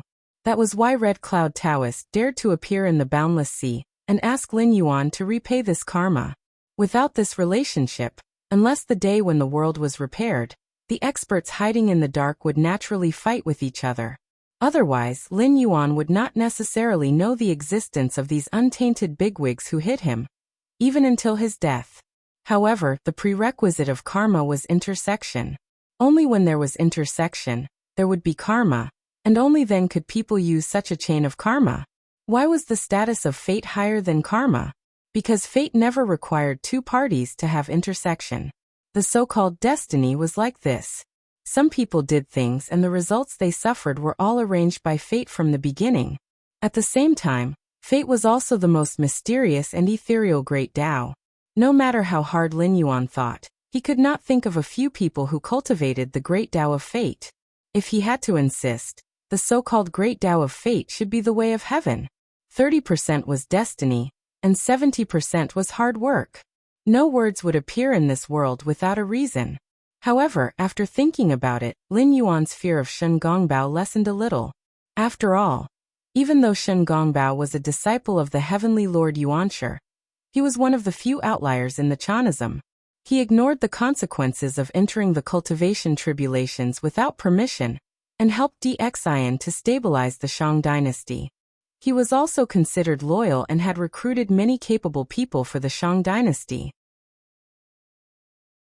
Without Shen Gongbao, even though the Shang dynasty would not collapse, its time of existence would be greatly shortened. Shen Gongbao had indeed fought to his death for the Shang dynasty. Without talking about the mythical background, the difference between Shen Gongbao and Jiang Zia was obvious. Both of them were citizens of the Shang dynasty. Everything they learned came from the Shang dynasty. They ate the rice and drank the water of the Shang dynasty. Jiang Zia was a member of the Empress Jiang family of Dxian. However, he did not hesitate to betray the country and seek refuge with Shiqi, which was known as never close the door at night, never pick up lost things on the road. However, this was just a later modification. In fact, Shiqi was poor. If there was no door, how could one close the door? If there was no food at night, what could be lost? Could the Ji family of Shiqi have a human king? Their ancestral skill was divination and asking for fortune. The so-called King Zhou of Shang dynasty is tyrannical. Fengming Shiqi was just an excuse made up by Jiang Zia. In fact, to put it bluntly, King Zhou's thinking was too advanced. He wanted to highly centralize power and completely abandon the idea that the royal power was given by God. Therefore, Weizi and Dxian's two sons who had lost the right to inherit the throne joined hands with Jiang Zia, the father and son of the Ji family, to rebel. They even chose the time when Dxian was conquering the barbarians, and the army had not returned. However, they almost failed to defeat the Shang dynasty. It showed how weak these traitors were. In other words, Jiang Zia, who was called warrior sage by some later emperors, felt that he was old and dying. If he did not rebel against the Shang dynasty, he would die of old age. Then, what he had learned would be in vain. Therefore, he did not care about Ji Chang's ominous divination, and directly started the rebellion with Ji Chang. If Dxian's brothers and sons were not traitors, this ominous divination was indeed correct. Chapter 11:16. Dxian. Lin Yuan's eyes flashed with a cold light. Lin Yuan, who had the mindset of a modern person, did not admire many ancient people. Especially in the field of emperors, there were many useless people. Most of them were raised like pigs by the officials. For example, Emperor Taizong of Tang, who was called the Emperor of the Ages by countless people, was a typical example of someone who was completely controlled by the officials.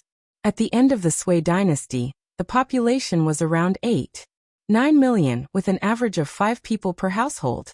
However, at the beginning of the Tang dynasty, the population was only around 2 million. Many people said that it was because Yang Guang did not manage the country well and was ruthless, causing the population to decrease greatly. However, the funny thing was that according to the historical records, the 2 emperors of the Sui dynasty, starting from Emperor 1 of Sui, had been investigating the escapees, and the population had always been increasing. During Yang Guang's reign, it had reached a small peak. Not to mention Yang Guang's great achievement of opening the Grand Canal and bringing 2 economic centers to China, just the money and food he had accumulated was enough for the people of the beginning of the Tang dynasty to eat for 50 years without even working. In the history of the dynasties, no one was richer than the Sui dynasty. Was this the actions of an incapable ruler? How far did the Sui dynasty and Tang dynasty have to go to such an extent to be able to wipe out tens of millions of people? Emperor Wu of the Han dynasty, who was known as the Emperor of the Han dynasty, had almost completely emptied the savings of the Wen and Jing emperors. In the northern expedition to the Xiongnu dynasty, the Han dynasty's casualties were only a few 100,000. They had almost wiped out the Xiongnu dynasty and opened up the Silk Road. However, they were still slandered by others as having wiped out half of their household register. Then what should Li Shimin's actions of taking over the Sui dynasty's 8 million people and leaving only 2 million people behind be called? Almost wiping out half of their household register? How many people knew, or were willing to admit, that Li Shimin had been copying Yang Guang's homework? Furthermore, he was not good at copying. Just like how everything in the Han dynasty was taken over from the Qin dynasty, everything in the Tang dynasty was taken over from the Sui dynasty. If not for Yang Guang leaving behind a prosperous foundation for Li Shimin, not to mention the Emperor of the Ages, Li Shimin would not even have a chance to become a wise ruler. This was especially the case for Li Shimin, who revered Confucianism and advocated the rule of the state. He had completely ignored the suppression of the ethnic minorities by those sovereigns who were both Confucian on the outside and Confucian on the inside. He had straightforwardly and efficiently arranged marriages, reparations, books, and technology. In the Treaty of Wei River in the first year of Xingguan, Li Shimin had forced the Turks to retreat, almost single-handedly scaring off an army of more than 100,000 Turks. But in reality, Li Shimin had been schemed against by the great clans, emptying the national treasury to make these vicious wolves retreat. In this period of 20 days, it could not be said that these nomadic tribes had not offended the people of China. Furthermore, Li Shimin's imperial norms had been criticized by others. It was simply a reversal of history.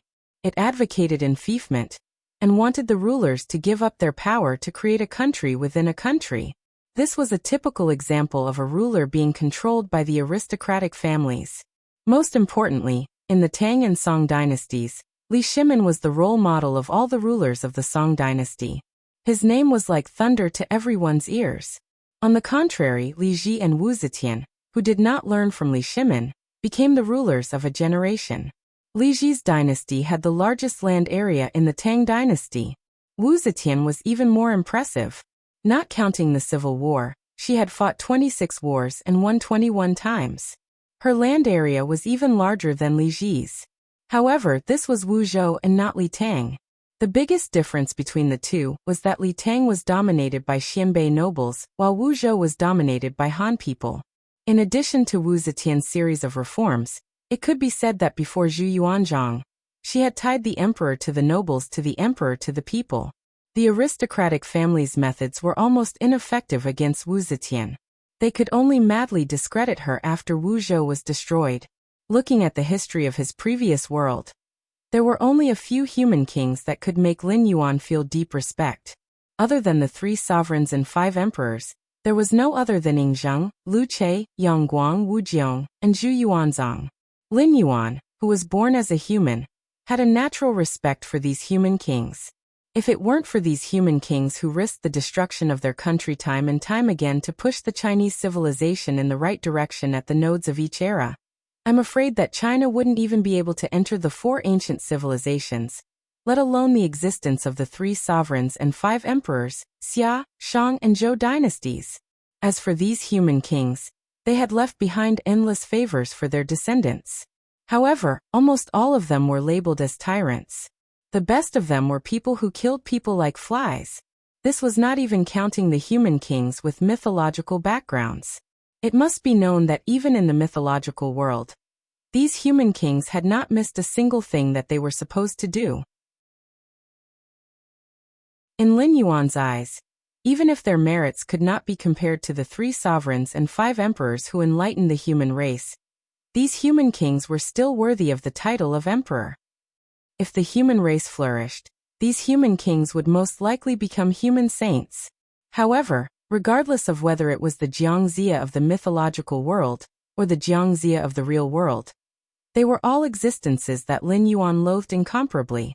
This was a classic example of a traitor who lived off one's family and betrayed another's family.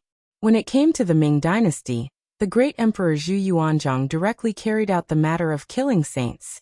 First, he killed the second sage Mengzi, then the martial sage Jiangshang.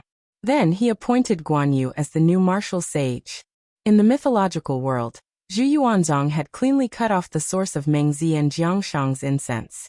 Thinking of this, Lin Yuan's eyes flashed with a hint of yearning. Then he heaved a sigh of relief. Yang Guang had been scolded as a tyrant for so many years, but his mistake was that he had lost. He had overestimated the southern aristocratic families at that time, thinking that the Han aristocratic families should work with him to expel the Hu people and take over the mountains and rivers of Han.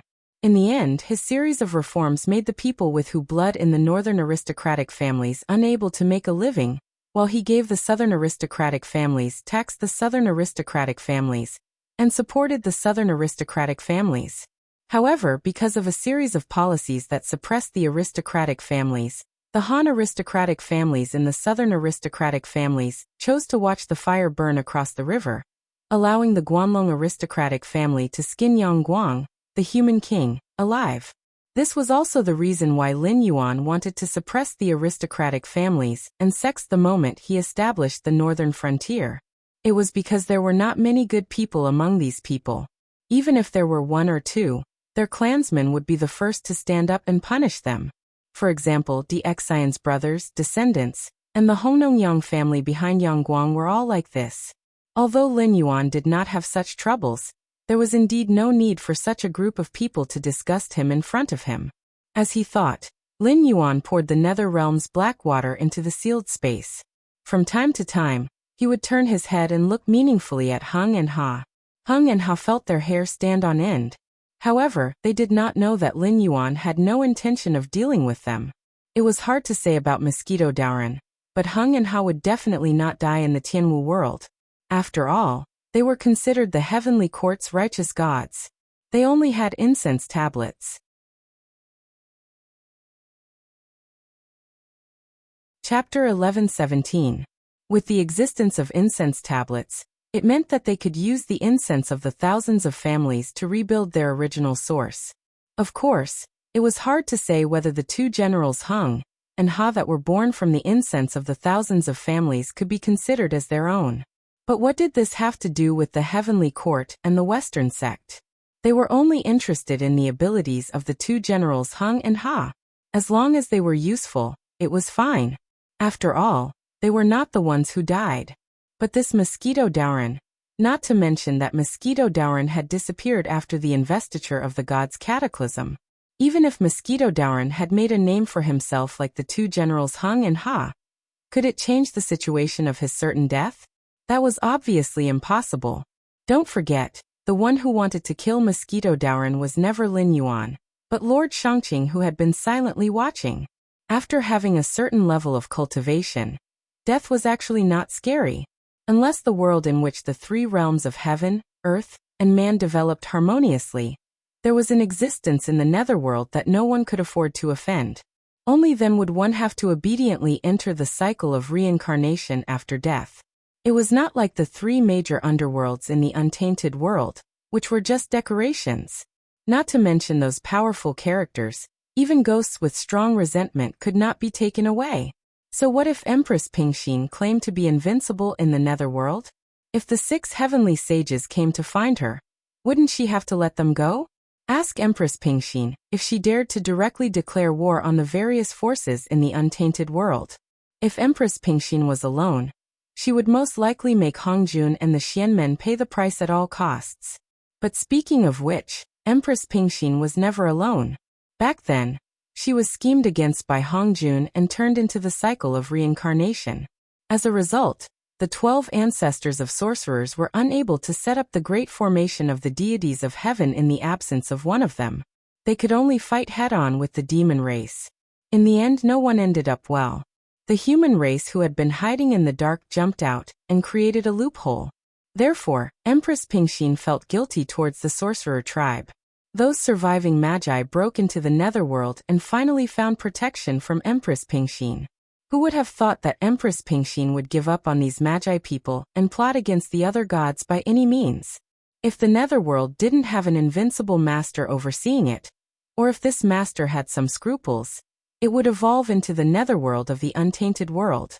Under normal circumstances, nothing would interfere with the operation of the netherworld. However, when necessary, the reincarnation of the netherworld was nothing.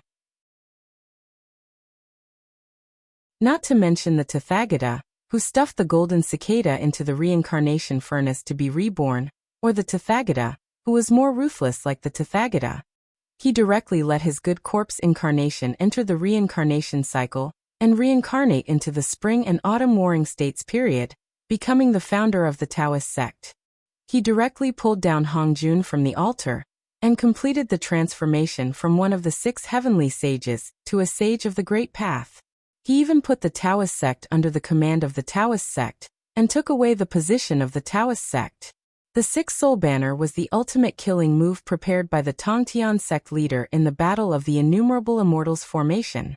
The person who waved the 6-soul banner would inevitably be swallowed by the remnant thoughts of the 3,000 demonic gods. Even this could be done by the sages, who could take out a bit of the true spirit from the reincarnation cycle to reconstruct the physical body. The price to pay was just to think about what gifts to bring to visit Empress Pingxin, and how to act obedient so that Empress Pingxin would be merciful. Like the heaven martial world, where the reincarnation cycle had not been completed.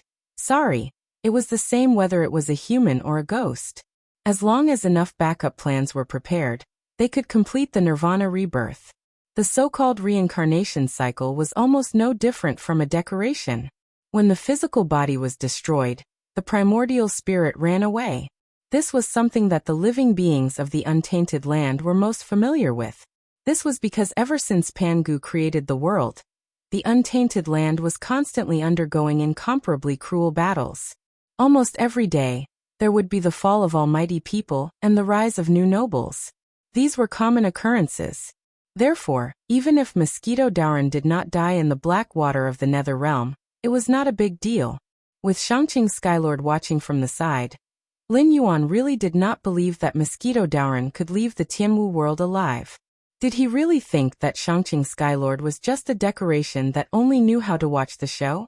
More importantly, if it really came to that step, what did killing Mosquito Dauren have to do with Shangqing Skylord? Everyone saw that Mosquito Dauren was no match for Black Jiao in the battle of magical powers, and finally died in the hands of Black Jiao. What did he do? He had merely squashed a lost primordial spirit to death. With a thought, Lin Yuan suddenly calmed down and said in his heart, "System, stop pretending to be dead. Weren't you very active when you were lamenting about the Supreme? Come tell me, where's my Yao core?" The system maintained its silence as usual. Lin Yuan slightly narrowed his eyes and said with a smile, "It's fine if you don't say it. But the problem is, do you believe that if you don't say it, I'll ask someone else and they'll tell me? Are you threatening me?" After being mocked by Lin Yuan, the system suddenly showed a line of words. Of course, it knew that the someone else that Lin Yuan was talking about was Hongjun. If Lin Yuan asked Hongjun this question, Hongjun would definitely not hesitate and would immediately tell him what was going on with his Yao core. It would not even make any requests to Lin Yuan, because in Hongjun's view, his actions were to drive a wedge between Lin Yuan and it. When the time comes, without this dead end entering the scene, Hongjun really did not care about the system. This time, the one who remained silent was Lin Yuan. Although he did not reply, the silence at this time was enough to prove Lin Yuan's attitude. You don't think that I took your Yao core and plan to use it to hold you hostage, do you? Is there a problem with you or with me?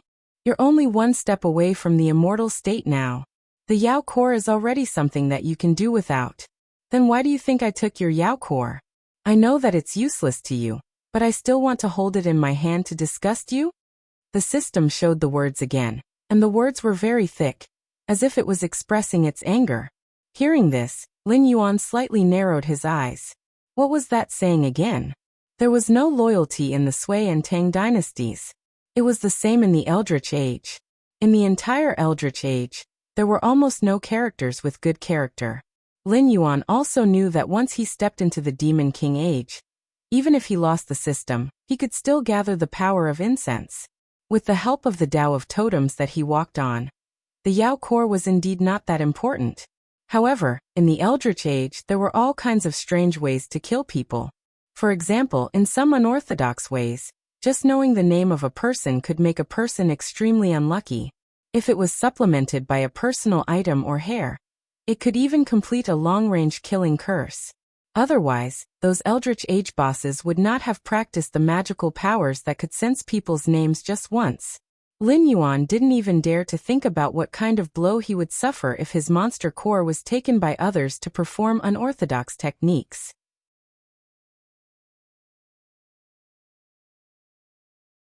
Chapter 11:18.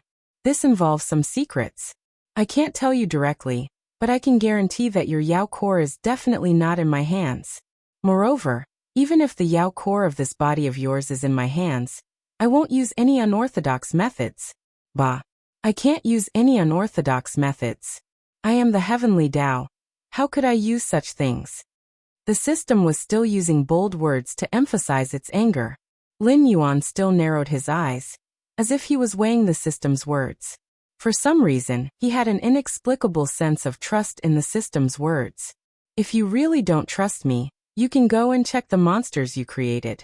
They don't have Yao cores, so they are actually no different from this body of yours. If you really want to find fault, I can only say that their consciousness was personally given by you. However, you are different. You are a lucky person that I randomly picked from the ancient times. Do you understand? Lin Yuan thought for a moment, then sneered. So what you mean is that I am still under your control? Even if you can't do anything to my soul. This body was created by you. From the beginning, I can only stand on the same boat as you? I think you might be mistaken about something. First of all, the monsters created by the system don't necessarily have to stand on the same boat as their master, unless you directly instilled a large amount of false memories into them like you did, causing them to be loyal and devoted to you from the moment they were born until death. However, you should know that I have never done such a thing to you, right?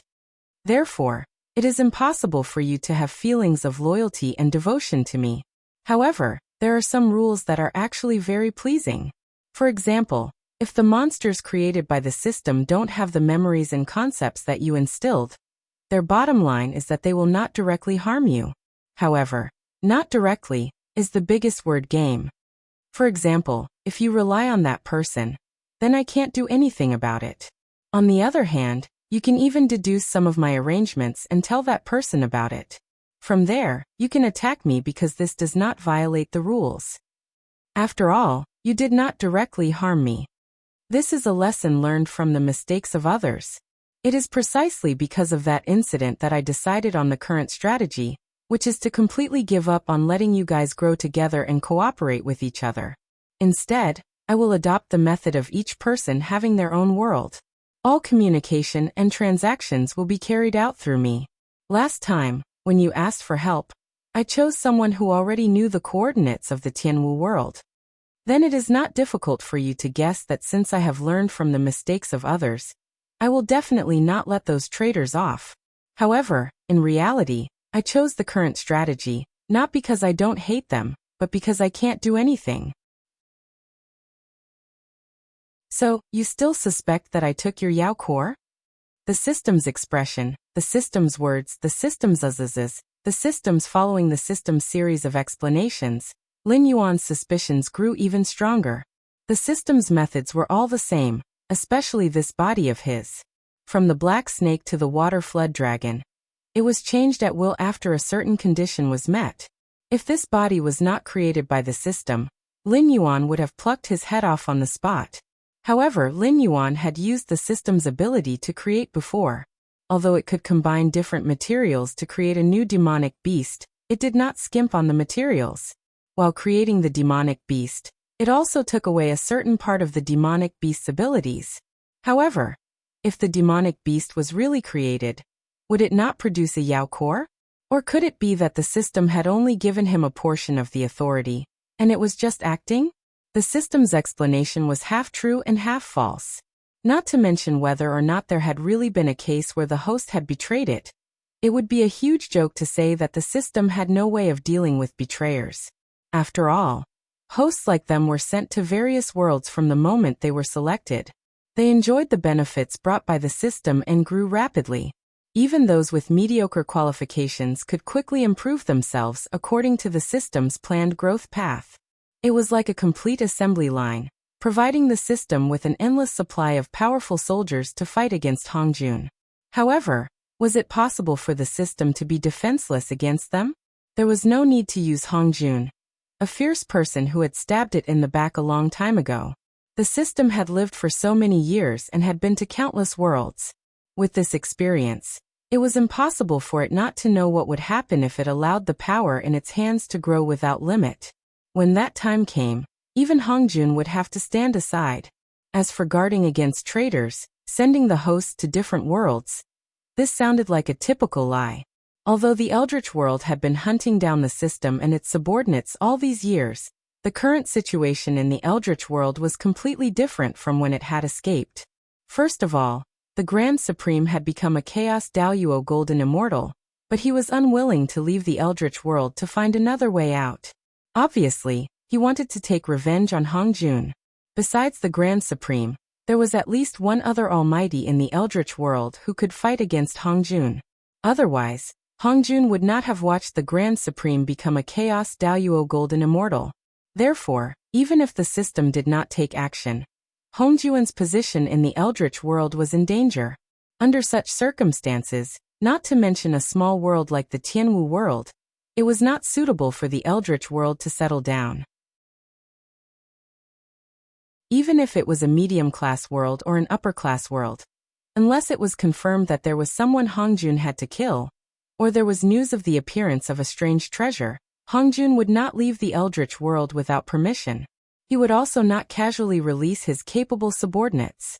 Just like this time, Hongjun already knew that his death tribulation was in the Tianwu world, but he still only sent Mosquito Daoran, Generals Hung and Ha. It was as if he did not care about Lin Yuan, the system, and the Eldritch world's Eldritch world. Lin Yuan.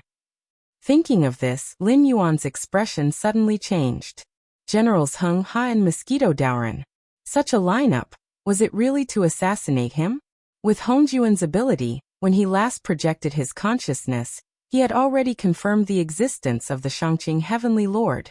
Therefore, with such a lineup, was it certain that Generals Hung and Ha did not send Mosquito Daoran to his death? Or to set off a calamity? When he thought of this, Lin Yuan suddenly laughed bitterly and muttered, "I still underestimated you."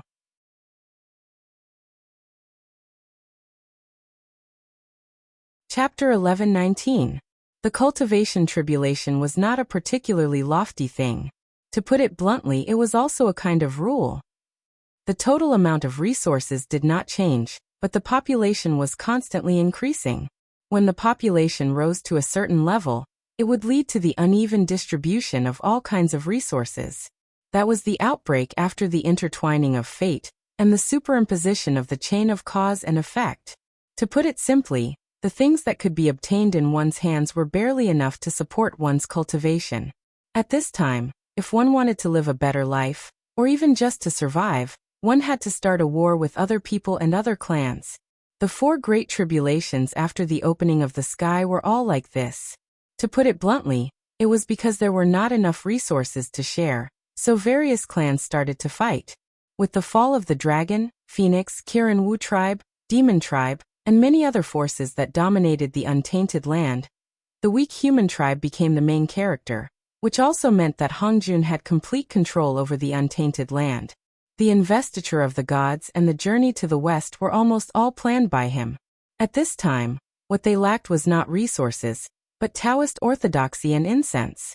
Of course, the most terrifying cultivation tribulation was the first tribulation of the Dragon Han era. It was a period when resources were exhausted and could not be regenerated.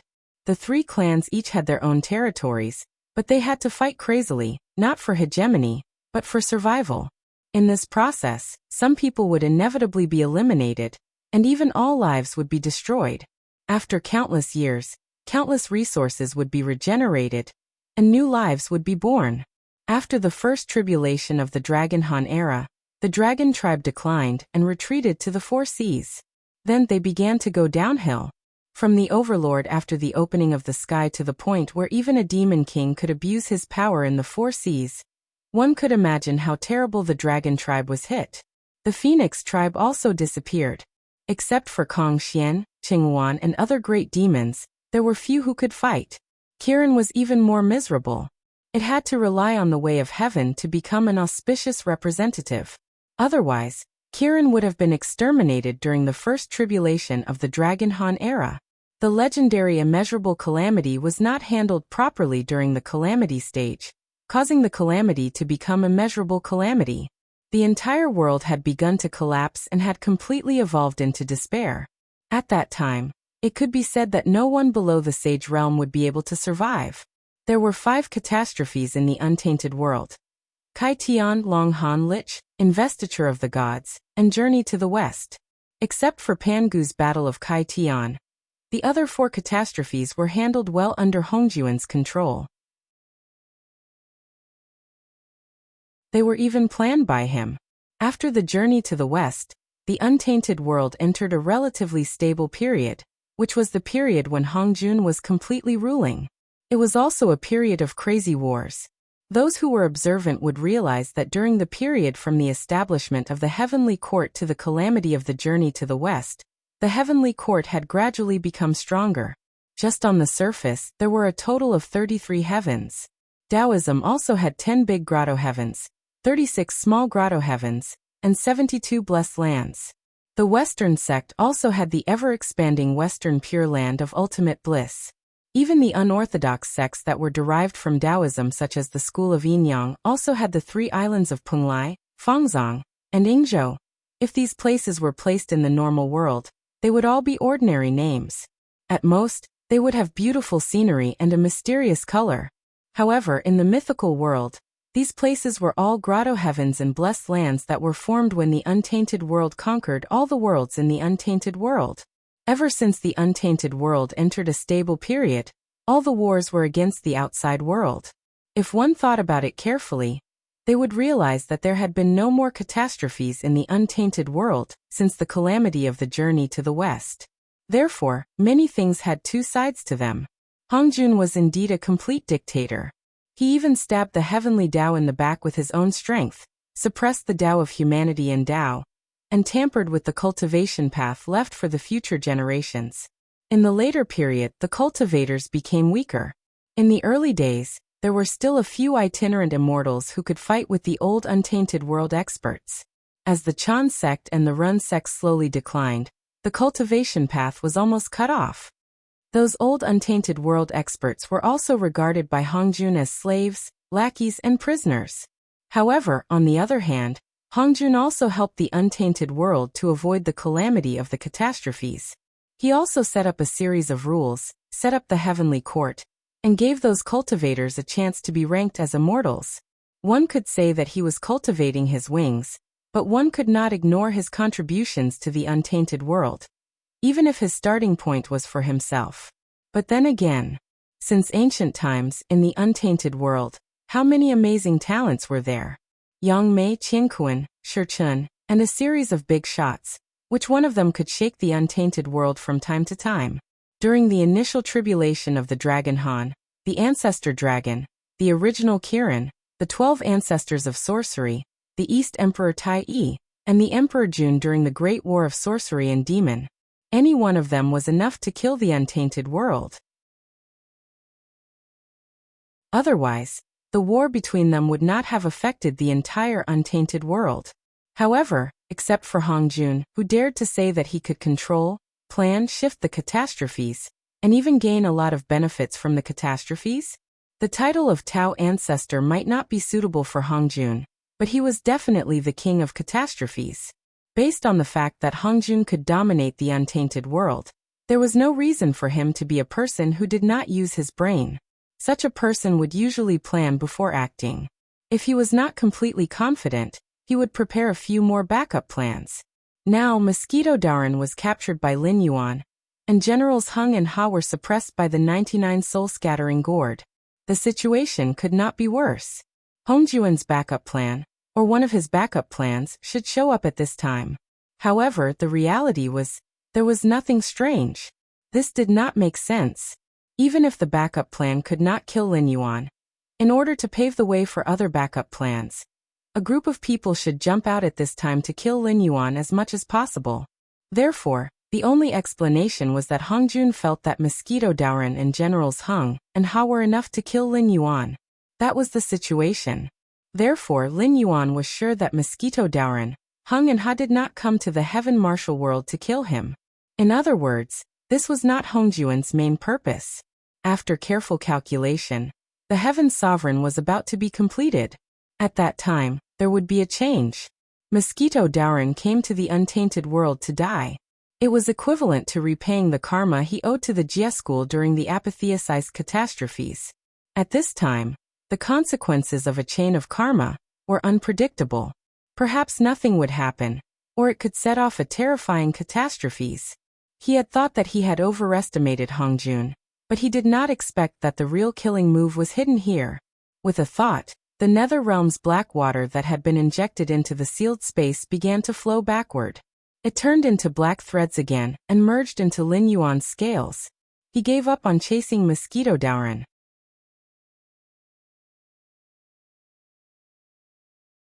Chapter 11:20. Mosquito Daoran could not be killed. At the very least, he couldn't kill him yet. Mosquito Daoran had killed the Holy Mother of Turtle Spirit. Even if he had the protection of the Grand Supreme, it was under the Grand Supreme's nose. Otherwise, with the protective nature of the sect leader, as long as he saw Mosquito Daoran, there was absolutely no possibility of him letting him go. Everyone was well aware of this. Therefore, in the investiture of the gods, although Mosquito Daoran had destroyed the plan of the Western sect and turned the Grand Supreme into a Buddha, which could be said to have made a great contribution, he did not receive any reward. He could only conceal his identity and not appear in the world. This was probably because the sect leader took the Grand Supreme into consideration. Otherwise, Mosquito Daoran's body and soul would have been destroyed. However, this time, Hong Jun asked Generals Hung and Ha to accompany Mosquito Daoran to the Tianwu world. His purpose was to make up for this karma. This was Mosquito Daoran who had violated the agreement between the sect leader and the Grand Supreme. Not only did he come out again, but he also ran under the sect leader's nose. If it was not because he did not want to be associated with the Grand Supreme, the Shangqing Skylord would have killed Mosquito Daoran long ago. He would not have prepared a set of immortal slaying sword formation as a reward. Interesting, really interesting. Lin Yuan muttered to himself with a gloomy look. He murmured, "You are indeed an existence who plays with the heroes of the untainted land in the palm of your hand. If you were not so confident to the point of conceit, I would have fallen into your trap." It was not clear how long the Shangqing Skylord had been active in the Tianwu world. However, when the ancient demon court suddenly disbanded, it was most likely because of this person. Otherwise, without the intervention of the Almighty of the untainted land, this group of escapees would not be willing to disappear without a trace. After all, no matter how one looked at it, the natives of the Tianwu world were not a match for this group of Almighty of the untainted land. Therefore, it was highly possible that Shangqing Tianzuan had imperceptibly intertwined with the karmic chain of the Tianwu world. The sudden appearance of Mosquito Daoren was tantamount to messing up the already messy karmic chain of the Tianwu world. Once there was a mistake, all the karmic chain of the Tianwu world would explode, artificially leading to a terrifying calamity. It was hard to say exactly how long the Heaven Martial World had existed, but one thing was certain. The Heaven Martial World was extremely ancient. After all, the existence of an ancient almighty like Hanbo wasn't a big deal. However, Taoist Red Cloud was no small character. He was originally one of the 6 saints. During the time when Taoist Red Cloud was favored, even the Western sect's Urshi had to step aside. From this, it could be seen that although Taoist Red Cloud had appeared when the Western sect's Urshi saw Red Cloud, they would most likely have to call him senior apprentice brother. Since an existence like Taoist Red Cloud had ruthlessly tricked Hongjun, it meant that Hongjun would definitely not let Taoist Red Cloud go. Because Hongjun was a dictator, and he was extremely suspicious. Even if he had the strength to look down on the untainted land, he still schemed against his juniors. He even hid his true cultivation path. At the same time, this also showed that Hongjuan's desire for control was extremely strong. He would not allow anyone to challenge his authority to appear. The reason why he could tolerate Ping Xian and Taishang was that Hongjun wasn't confident that he could kill them. Would a dictator like Hongjun allow someone like Taoist Red Cloud to exist? Ping Xian and Taishang were existences that Hongjun couldn't deal with even if he wanted to. However, Taoist Red Cloud didn't have the strength of a saint. So as soon as he appeared, he would be heavily targeted by Hongjun. The reason he had been able to live peacefully until now was mostly because Taoist Red Cloud had been obediently staying in the Heaven Martial World all this time. From this, it could be seen that although the Heaven Martial World was a minor kiliocosm, it had existed for as long as the Untainted Land. The Untainted Land and Primordial Chaos were 2 different concepts. The Untainted Land referred to the world formed after Pangu had split heaven and earth apart, not the primordial chaos that had given birth to 3,000 ancient gods and devils. During the heaven-splitting calamity, why had Pangu fought 3,000 ancient gods and devils? Because when the Untainted Land was first created, it was only a minor kiliocosm. It was impossible for it to contain 3,000 ancient gods and devils. So Pangu had no choice but to fight against the devils and devils that had been born from the primordial chaos. But even so, there were still people like Yang Mei, Hongjun, Qian Kuan, and others who had escaped the net.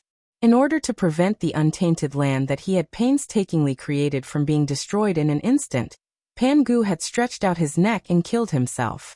He had transformed into the Untainted Land, causing the Untainted Land to transform from a minor kiliocosm to a middle kiliocosm, and even a major kiliocosm.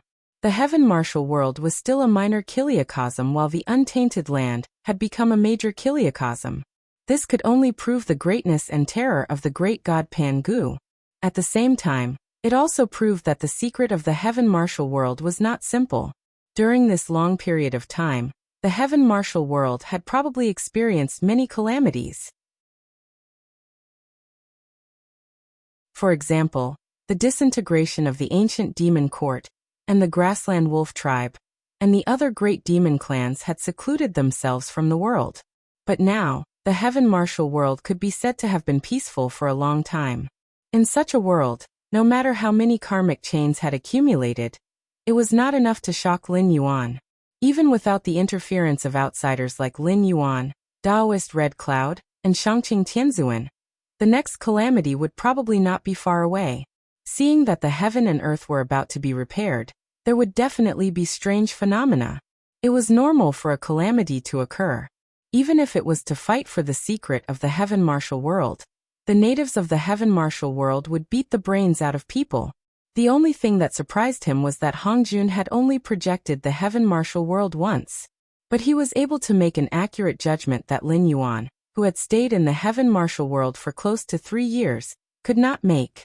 He sent generals Heng Ha and Mosquito Daoren in an attempt to cause a calamity. The word terrifying could not be more appropriate. What was even more terrifying was that if he did not have a sudden inspiration, he would have fallen into Hongjuan's trap. This point, even Shangqing Tianzuan, who was in the middle of it all, did not realize. After all, the existence of Shangqing Tianzuan was the most important part of Hongjuan's plan. Thinking of this, Lin Yuan glanced in the direction of Shangqing Tianzuan with a complicated expression. He sighed faintly. Shangqing Tianzuan was probably still waiting for him to kill Mosquito Daoran. Even if he did not kill Mosquito Daoran, Shangqing Tianzuan would do it himself. Because he did not care. He was just an incarnation of the good corpse. Not to mention whether he had the means to go through the calamity. Even if he did not, it was just a matter of time for the original body to condense him again. But for revenge, there was really no such shop after this village. He could not kill Mosquito Daoran in front of the Grand Supreme, could he?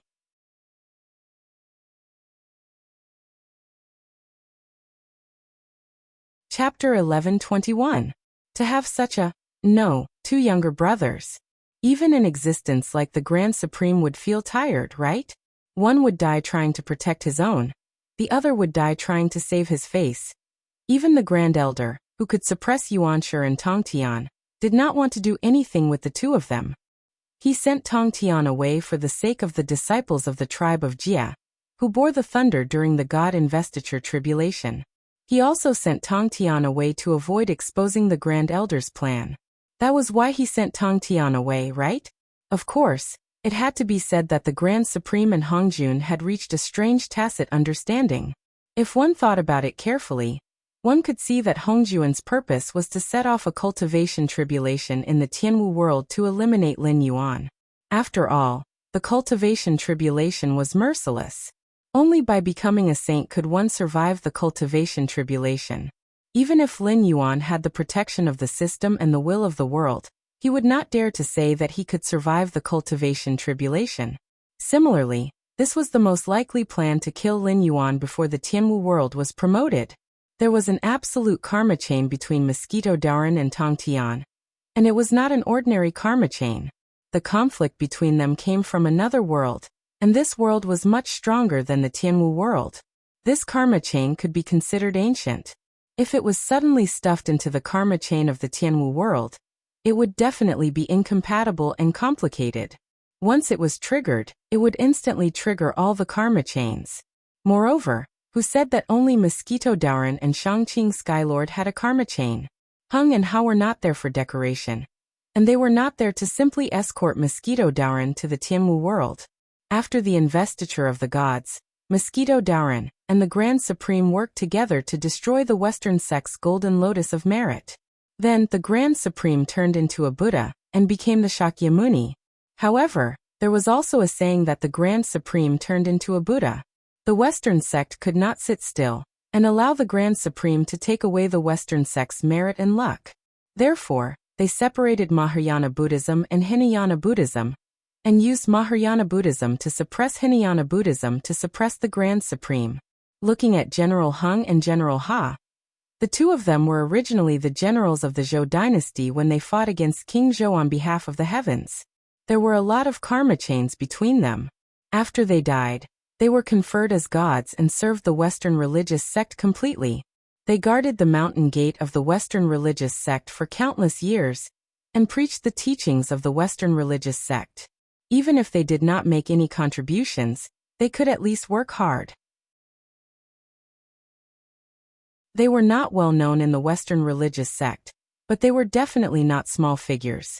Therefore, this was the Western sect's stance. Hung and Hao accompanied Mosquito Daoran to their deaths. To put it bluntly, Hongjun needed to use the karma chain between Mosquito Daoran and Shangqing Skylord to trigger the Tianwu world's cultivation tribulation. Now that the Grand Supreme had become a sage, although no one knew what he was planning, he obviously did not need to give face to Hongjun. Since he agreed to this, he must have his own considerations. After these considerations, the Western sect that suppressed the Grand Supreme would not have an easy time. Hongjun was naturally happy to see this scene. After all, this involved the battle between Buddhism and Taoism, and even the battle between Mahayana Buddhism and Hinayana Buddhism. In addition to the karma from the investiture of the gods and the karma from the Xianmen tribulation, and all kinds of factors gathered together. Although the Tianwu world's cultivation tribulation could not be directly pushed to the level of immeasurable, its scale would definitely not be small.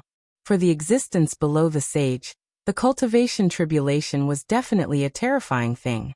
Strong experts like the ancestral dragon, Yuanfeng, and Shixiang Qiren, who quickly became the masters of the world after the untainted land, were still either killed or sealed in the cultivation tribulation. Later, the 12 ancestral sorcerers, Eastern Emperor Tai, Emperor Jun, and other experts not only shattered the untainted land, but also crashed into Mount Buzhou and were almost wiped out. No one dared to say that they could play with the cultivation tribulation. Except for Hongjun, the king of the cultivation tribulation. Lin Yuan pondered for a moment and glanced at Shangqing Skylord, who was standing in the corner. He activated the All Things Have Spirit skill, and directly began to communicate with Shangqing Skylord through consciousness. He also explained his point of view. The cultivation tribulation. I see. Shangqing Skylord's eyes turned slightly. There was no sadness or joy on his face, but he whispered softly. The Grand Elder asked his disciple to come, not to help that old thief, but back then. No, how is this possible? Could it be that he had already foreseen this day? Back then, the Grand Elder and the Prime of Heaven had a verbal agreement. Even if the Prime of Heaven knew that Mosquito Daoran did not really want to kill the Holy Mother of Turtle Spirit, he was just schemed against by the Western sect. During the time when the Grand Elder set a trap for Mosquito Daoran to be captured by the Daoist guide, Mosquito Daoran could be said to have been tortured. In addition, his stomach was rumbling with hunger. Suddenly, he was released by the White Lotus boy. When he saw a 10,000-year-old black tortoise that had been beaten back to its original form and was covered in injuries, his ferocity was stimulated. It should be known that the blood-winged black mosquito was an existence that was born in the Netherworld Blood Sea. Looking at the Nether River Patriarch's great wish of killing all living beings to prove his Tao, one would know that there was no quality that could be related to good that was born in this area. However, whether it was intentional or not, the Holy Mother of Turtle Spirit died in the hands of the blood-winged black mosquito. For the Prime of Heaven, who was protective of his disciples, the two sides were mortal enemies. The Western sect could find the Western sect for their schemes in the future. Whether Mosquito Daoran was willing or not, since he was stained with the blood of the Prime of Heaven's disciple, he could not think of escaping unscathed. The Prime of Heaven's protectiveness was so terrifying. However, there was never a fairy tale in the world of adults. What remained unchanged was always benefits. The Grand Elder and the Premier saved most of the disciples of the Jia sect. At the same time, they sent the Prime of Heaven out of the untainted world in exchange for some promises from the Prime of Heaven. One of them was that if the Prime of Heaven saw Mosquito Daoran in the future, he could kill him. However, the Grand Elder only gave him one chance. If the Prime of Heaven did not kill Mosquito Daoran directly, then the karma would be over. Now, it seemed that the Grand Supreme had long predicted this day. Now he had already attacked Mosquito Daoran. Not only did he attack, but he also successfully captured Mosquito Daoran. However, in the current situation, once Mosquito Daoran died, the Tianwu world would be set off a calamity. At that time, not to mention what the Black Jiao and the Red Cloud would think, even the Prime of Heaven himself could not guarantee that the incarnation of the good corpse could survive the calamity safely. However, if he let him go, it was hard to say whether he would have a chance to avenge his disciple in the future. Especially after the Grand Elder's enlightenment, the Prime of Heaven did not dare to say that he could not defeat the Grand Elder. Without this karma, if Mosquito Daoran came out again in the future, the Prime of Heaven could only watch helplessly. Otherwise, if he wanted to attack, he would have to fight the Grand Elder directly.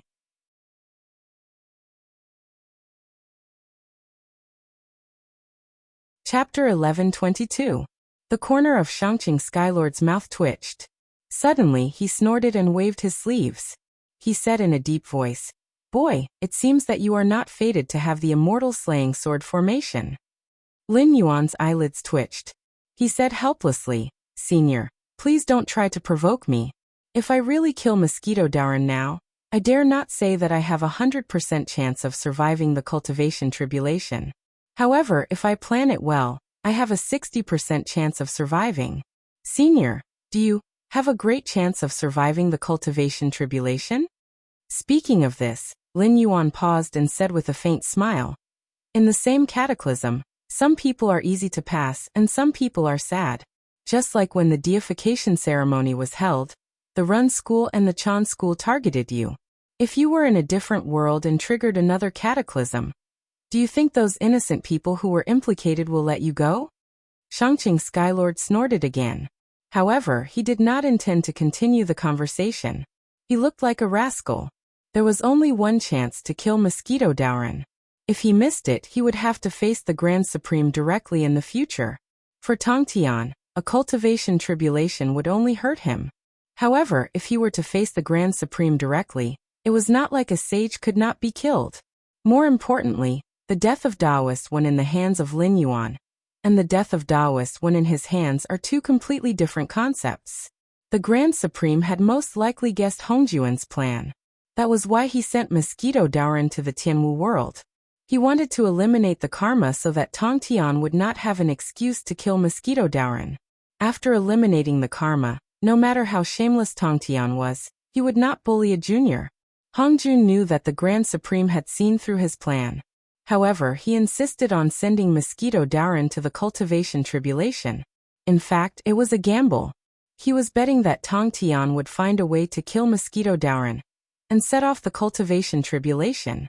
As for Hongjuan's confidence, during the God Investiture tribulation, the Run school and the Chan school joined forces to target the disciples of the Jie school. As the leader of the Jie school, the Tongtian sect leader cursed and even went to the battlefield himself, causing the entire Jie school to be destroyed. After putting aside the many schemes behind, the character of the Tongtian sect leader was very clear. For someone like sect leader Tongtian, even if he was not in the untainted world, he could still be used as a pawn by Taishang and Hongjun. Even if sect leader Tongtian knew about these schemes, he probably would not care. For him, it was completely acceptable to pay some price to avenge his disciple. Moreover, although Shangqing Tianzuan was not a sage, as one of the three corpses incarnations, his real strength was definitely in the realm of a real god. As one of the Sanqing sect masters, how many incense and offerings did sect leader Tongtian have? Just thinking about it was enough to make one's scalp numb. Moreover, sect leader Tongtian now controlled a world. Even if the cultivation tribulation really broke out in the Tianwu world, Shangqing Tianzuan could still withstand it.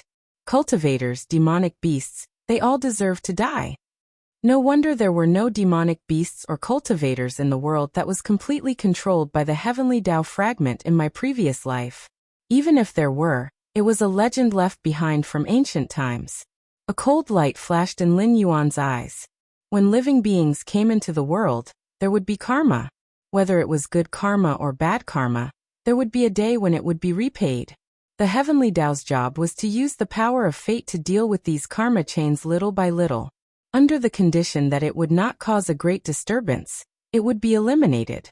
Even if an ordinary person lived a long life, it would not be more than 100 years.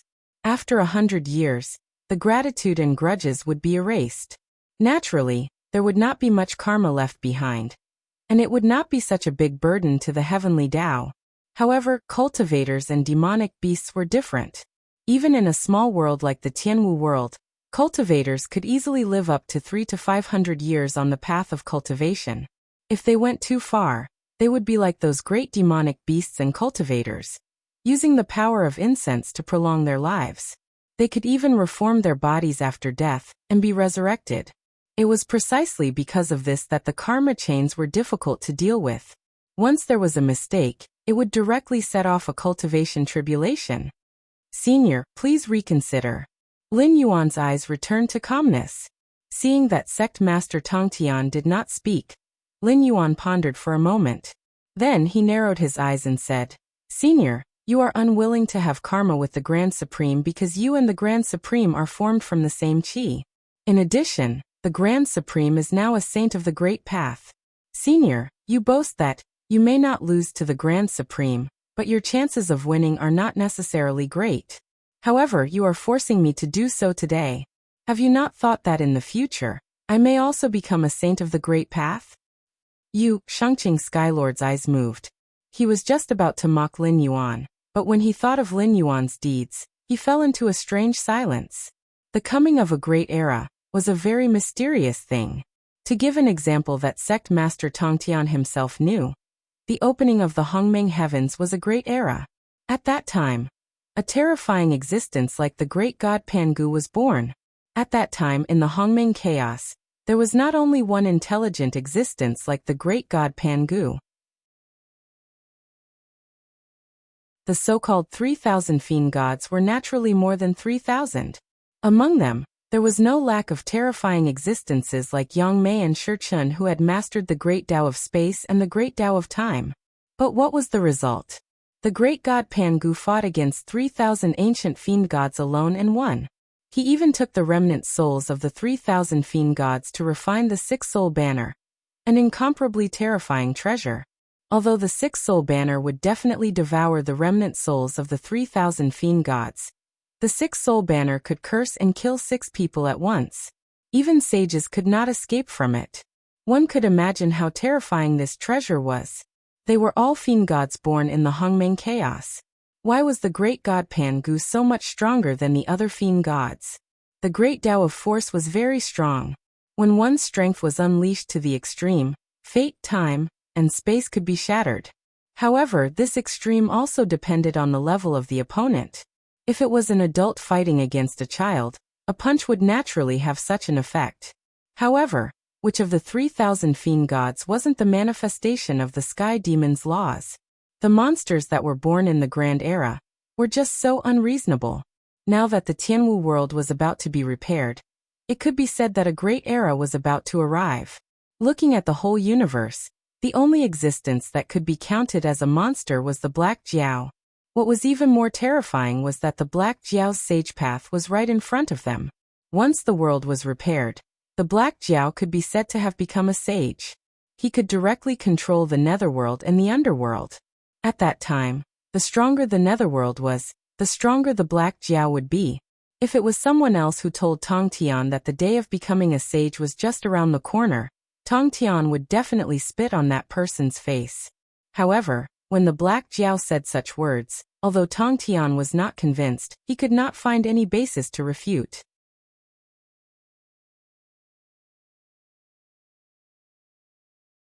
Chapter 11:23.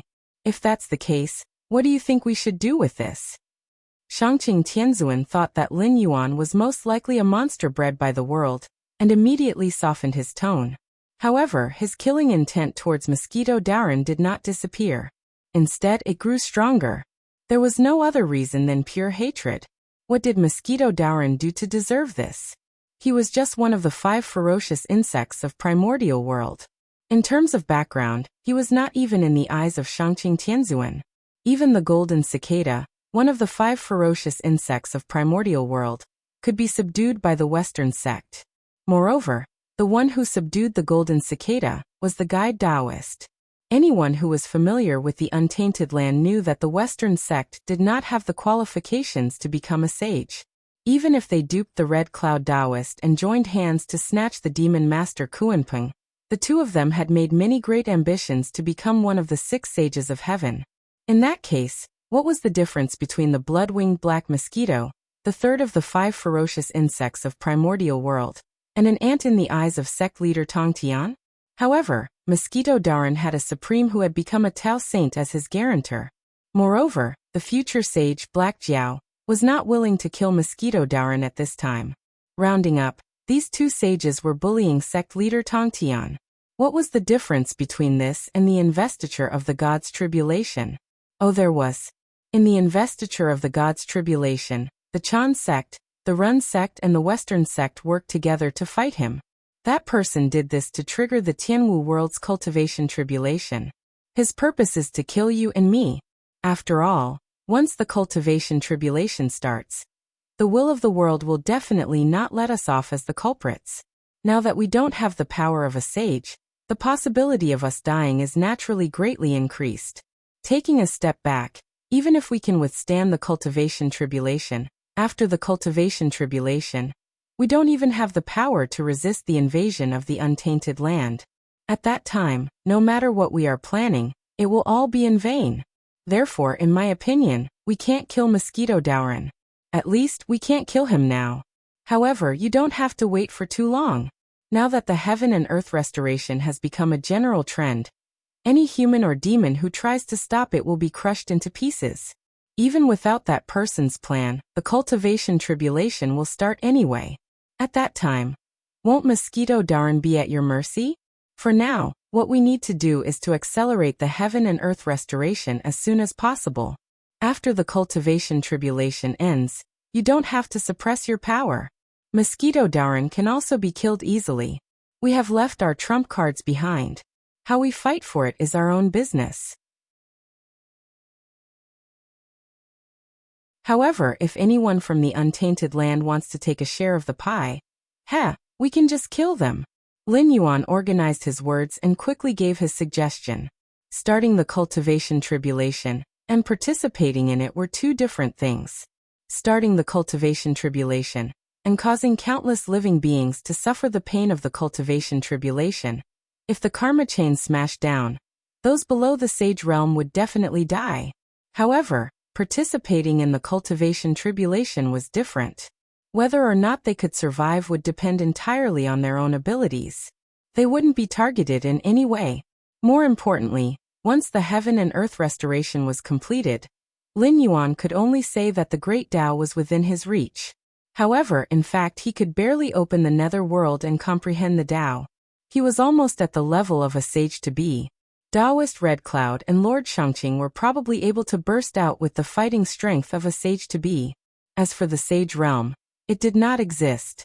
The middle world could not bear the power of a sage. Lin Yuan was not a kind person. He also wanted to know the secret of the heaven martial world. However, even in the small world, Lin Yuan might not be able to defeat Taoist Red Cloud and Lord Shangqing. Even if Hanba came, Lin Yuan could only run away. Not to mention these two experts who were at the peak of the sage to be.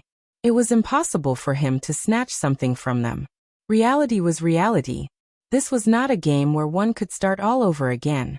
Every choice was dancing on the edge of a knife. If one was not careful, one would die.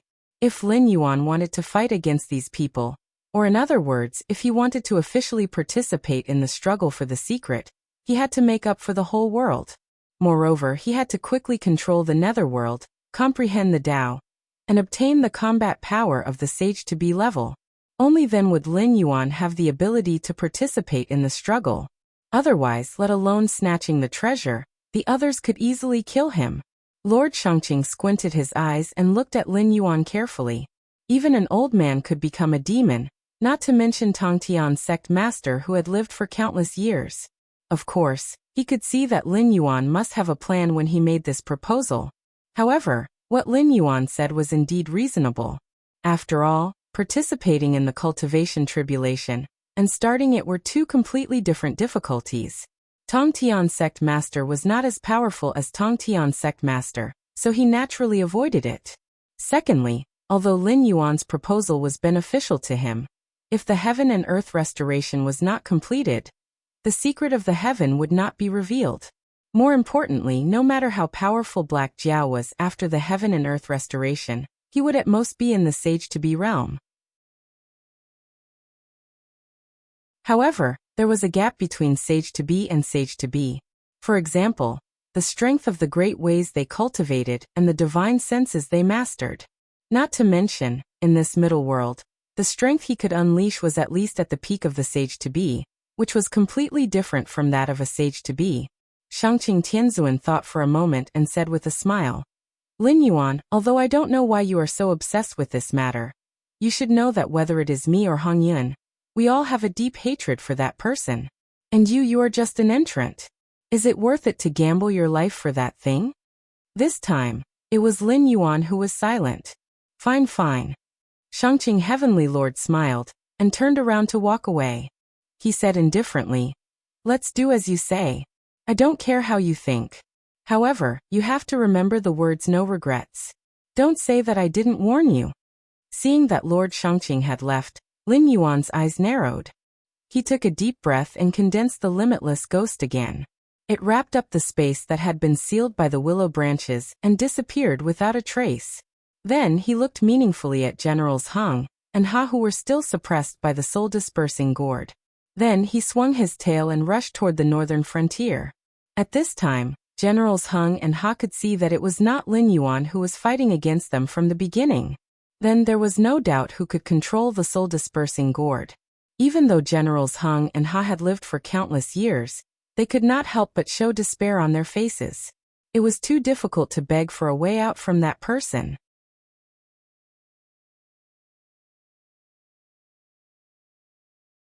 Chapter 1124.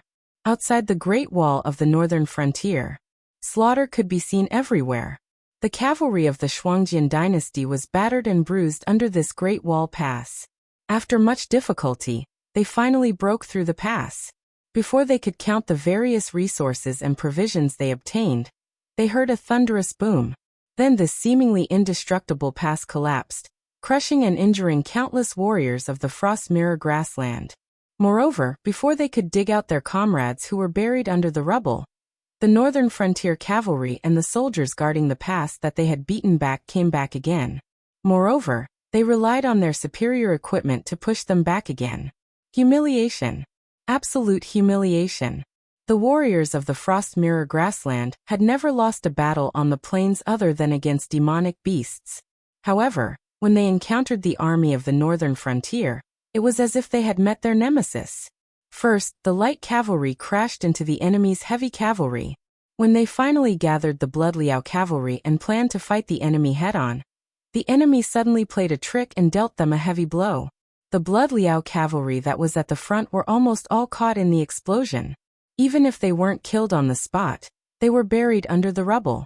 As for the light cavalry that weren't seriously affected, when they saw the northern frontier dragon riders coming back, they didn't have the courage to charge at the enemy. They were either killed on the spot or found a chance to escape. However, the nightmare didn't end there. Because at the border between the northern frontier and the Frost Mirror grassland, a large number of soldiers wearing black armor and holding the Blackwater flag appeared. They directly blocked the retreat of the Frost Mirror grassland cavalry. After several failed attempts to break out, the remaining Frost Mirror grassland cavalry gathered together again. At this moment, they felt like they were useless. They couldn't defeat the cavalry of the northern frontier in a head-on charge. In other words, there was no such thing as a head-on collision. The cavalry of the northern frontier just took out their crossbows and charged forward. Forget about charging forward. They would be lucky if they didn't get torn apart by the rain of arrows. When they finally saw the infantry of the northern frontier, they immediately became ferocious and started to charge. In the end, the Blackwater army was also equipped with those terrifying crossbows. Although they were not as extravagant as the cavalrymen, who each had a crossbow, there were still around a dozen crossbows in a troop of around 300 people. However, these crossbows could not achieve the same suppressive firepower as before. There were still some cavalrymen with superb horsemanship who charged into the enemy's formation. And then, it was ridiculous. Because their scimitars were supported by horsepower, shinqi, or earth energy. With a single slash of their scimitars, even if they could not break mountains and crush rocks, they could seriously injure ordinary demonic beasts to the brink of death. However, when they slashed at the armor of the Blackwater army, they only left a shallow white mark. If it were a battle between mortals, good armor alone would have been useless. A single slash of a scimitar with horsepower would have caused a certain amount of damage even if it could not cut through the armor. It would have been very normal for the enemy to be sent flying. However, the Blackwater army was different. Every member of the Blackwater army was a cultivator, and even the weakest of them was at the advanced stage of the airborne realm. As long as the scimitars did not cut through their armor, the shock of the impact could be suppressed with a thought. At most, it would only cause them to be stunned for a moment. On the other hand, the cavalrymen who slashed at the enemy slowed down after failing to hit the enemy. Many of them were cut down by the Blackwater army. The cavalrymen could not defeat them. The infantry could not defeat them either. Was this a war? Was this a joke? They finally understood why the Shuangjian dynasty had split into two groups. Although the group that went into the Central Plains was badly damaged by the Sky Demon, there were still some who made it back alive. On the other hand, the Frost warriors who went into the northern frontier were all wiped out. Even the 13th prince died in that battle. That was an all-around crushing defeat. It was not like what Shuangjian Khan had said before. It was because the number of cavalrymen who went into the northern frontier was even fewer. More importantly, the decision made by the Heavenly Khan, who claimed to be a famous general of the era, did not seem to be a problem at the time. After all, the wealth of the northern frontier was beyond their imagination. If there were such fearsome cavalrymen outside that pass, why couldn't there be similar deployments at the other passes? On the contrary, the Shuangjian dynasty turned around and hid their surprise troops, waiting for the cavalry of the northern frontier to come out and attack the pass. At that time, the northern frontier would have to either give up the pass and give up on the 30,000 cavalrymen outside, or lose the pass and die. If the northern frontier had chosen the former, they would have only been able to stall for a few days before dying. On the other hand, the armor and crossbows that the Shuangjian dynasty obtained after wiping out the 30,000 cavalrymen would have been able to instantly boost the military strength of the Shuangjian dynasty to a whole new level. But what happened in the end? The Shuangjian dynasty did not choose either option at the northern frontier. The 30,000 cavalrymen and the 50,000 soldiers guarding the pass simply avoided the battle and waited for the Shuangjian dynasty to attack. The Shuangjian dynasty had foolishly fought their way in and fell into the second trap of the northern frontier. In one battle, the Shuangjian dynasty had lost the Shuangjian dynasty's pride, the Shuangjian dynasty's Blackwater army. But that was not the end. The Shuangjian dynasty had never expected that the northern frontier's Blackwater army would not be stationed at the other passes. Instead, the Shuangjian dynasty's army had set off from the route that they had abandoned and circled behind them, cutting off their escape route. Now the Shuangjian dynasty's army was squeezed together, and no one could find a way out. If there were people who came from the same world as Lin Yuan, it would be easy to see that the strategy adopted by Lin Yuan in this battle was similar to the first battle of Emperor Wu of Han against the Xiongnu people, which made countless people sigh and sigh because the officials were greedy and afraid of death and leaked the secret, which led to the failure of the plan. Mai's plot. A failed plan, but it was the origin of the war between Emperor Wu and the Xiongnu. Tracing back to this period of history, anyone with a discerning eye could see how amazing Emperor Wu's strategy was. Since ancient times, farming civilizations and nomadic civilizations had been in constant conflict. Even during the reign of King Zhou of Shang, the Shang dynasty and these barbarians could be said to be irreconcilable. But there were three problems that had to be solved in the war between farming and nomadic civilizations. First, they could not win. Second, they could not find them. Third, it was not worth it. First, how did Emperor Wu deal with it? He used the wealth that Emperor Wen and Emperor Jing had accumulated during their recuperation to open horse ranches among the people. He obtained a large number of war horses and crossbows to train elite cavalrymen. During the war between Emperor Wu and the Xiongnu, the wealth that Emperor Wen and Emperor Jing had accumulated, as well as the taxes that Emperor Wu had collected, were all used up. That was why he was known to be militaristic. But in reality, the Han dynasty had been forced by the Xiongnu to ask for all kinds of money, technology, and princesses. Emperor Wu had launched an all-out war against the Xiongnu. He had even almost wiped out the Xiongnu.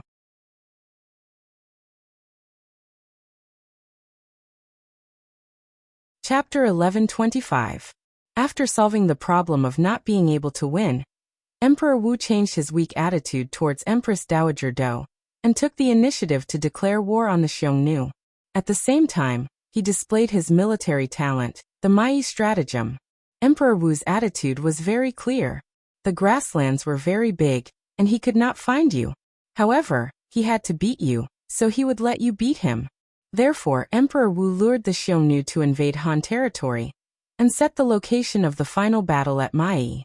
To put it bluntly, if not for Emperor Wu's inexperience at the time and his lack of consideration of the problem, such as the military official Chan Yu entering Han territory and seeing a herd of cows and sheep without any herders, he would not have become suspicious. If he did not become suspicious, he would not have captured the Han officials.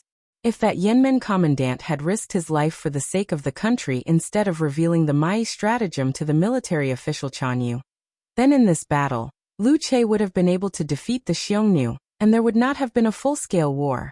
If this battle had been successful, the Xiongnu would not have the capital to fight against the Han dynasty, because in the following series of battles, the Han dynasty would have single-handedly suppressed the Xiongnu.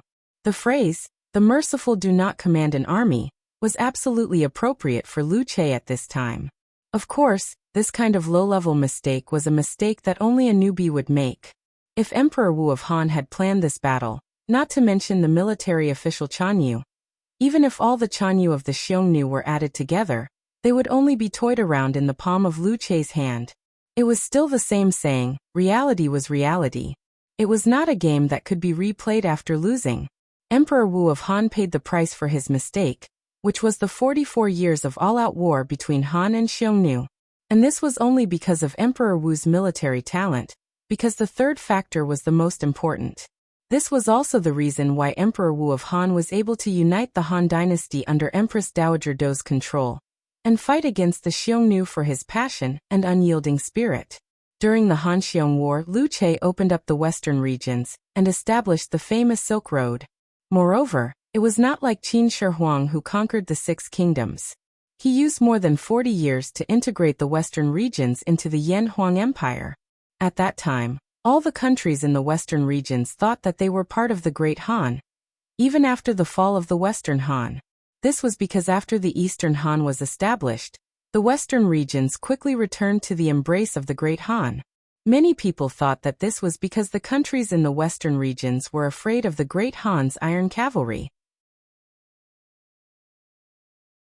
Although this was a factor, it was more because Liu Che unified the culture and ideology of the countries in the western regions, making them feel that they were part of the Great Han from the bottom of their hearts.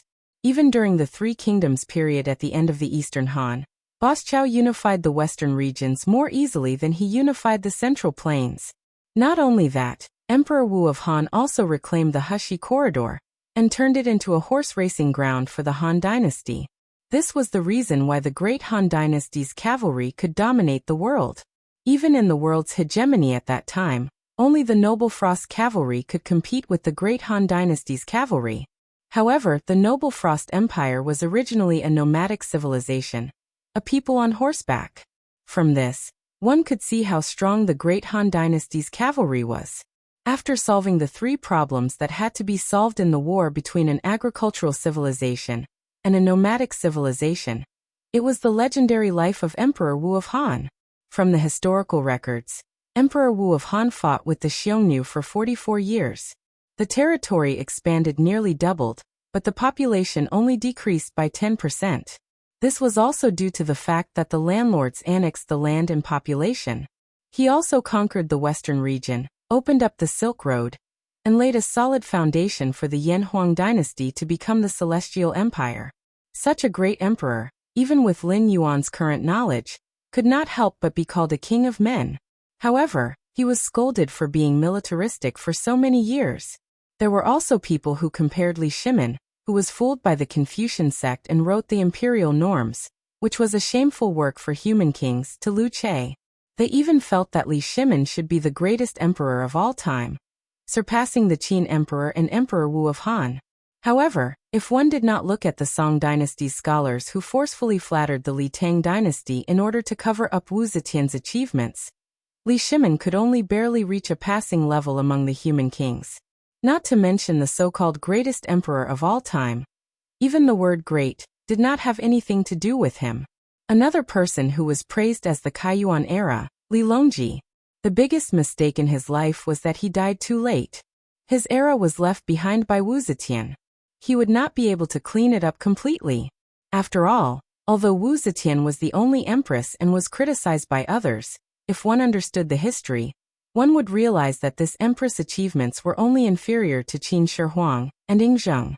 During the Wuzhou dynasty, there were 26 kingdom wars and 21 victories. She even started the so-called Great Asian War. She used the strength of a single country to fight the 5 major countries of Asia. There were as many as 15 countries that participated in the war. As for Wu Zetian, she won 5 out of 5 battles, and was called the top of the world. The other countries worked together to build a Wu Zhou Tianshu for her. At that time, all the kings of the various countries left their names on the Wu Zhou Tianshu. Wu Zhou was the strongest country in the world.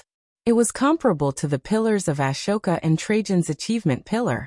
It was even taller than the other 2 achievement pillars. What was more terrifying was that the Wu Zhou dynasty did not spend a single cent to build the Wu Zhou Tianshu. It was built by the surrounding countries spontaneously. And then it was pushed down by Li Longji. More than 130 countries were so angry that they broke off relations with the Tang dynasty. Under the defamation of the Confucian sect, who claimed that they were connected to the heavens and were bestowed by the gods, but did not do it themselves and instead asked others to abide by the heavens and extinguish human desires, people like Qin Shi Huang, Han Wu, Sui Yang, and Wu Jiong, who had no qualms about Yan Huang and human kings, were all defamed miserably. Lin Yuan's war against the Shuangjian dynasty was based on Emperor Wu of Han's Mai strategy. He had never denied the terror of these cavalrymen on the grasslands. Even if they could not defeat the army of the northern region head-on, they could still make use of the mobility of cavalry to harass, attack, and even cut off the northern region's supplies, causing the northern region's army to be exhausted on the grasslands. That was why Lin Yuan would not take the initiative to attack the Frost Mirror Plains. It was not the right time. However, that did not stop him from copying homework. It was fine that the Tianwu world did not have a terrain like Mai.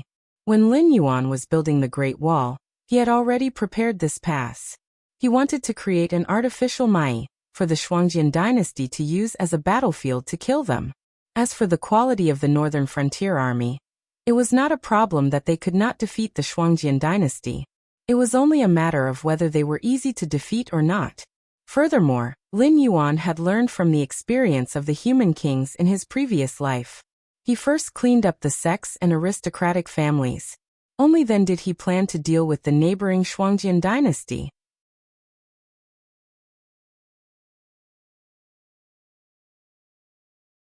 Chapter 1126. Without the intervention of the aristocratic families and sects, Lin Yuan had the final say in the northern frontier. The Sky Demon, who had previously hindered Lin Yuan, had also lost contact with the Nether River Patriarch, because the Patriarch of Yangmei was guarding outside the heavenly gates. Thus, he had become a wandering ghost, and was unable to affect the northern frontier. This could be considered as helping Lin Yuan to get rid of a major problem. In addition, Lei Fan, Su Yan Luosu, and the others had been exposed one after another. Under Li Xian's investigation, the Northern Restoration Society was also in a worse state day by day. It could be said that there were no internal and external troubles. Now he had also settled the relationship with the Hengduan mountain range. The decision-makers of the Chuyan dynasty had been wiped out, and the demon venerable of the southern wasteland had been severely injured. Furthermore, these two parties were now hated by the Hengduan mountain range. In a short period of time, they would not be able to affect the northern frontier. As for the Qinjiang dynasty, it was simply trembling in fear in this revolution that anyone with a discerning eye could see. After all, the dragon clan of the four seas behind them was still being suppressed by the demonic beasts of the outer sea. How would they have the time to care about them? At this time, it was obviously unrealistic for them to provoke the northern frontier. There were no internal and external troubles. Wouldn't they jump up and violently knock on the heads of these reckless barbarians in the Frost Mirror grassland? Therefore, the magically modified version of the Mai plot began to show its power under Lin Yuan's plan. The main forces of the Shuangjian dynasty were first badly battered at the pass.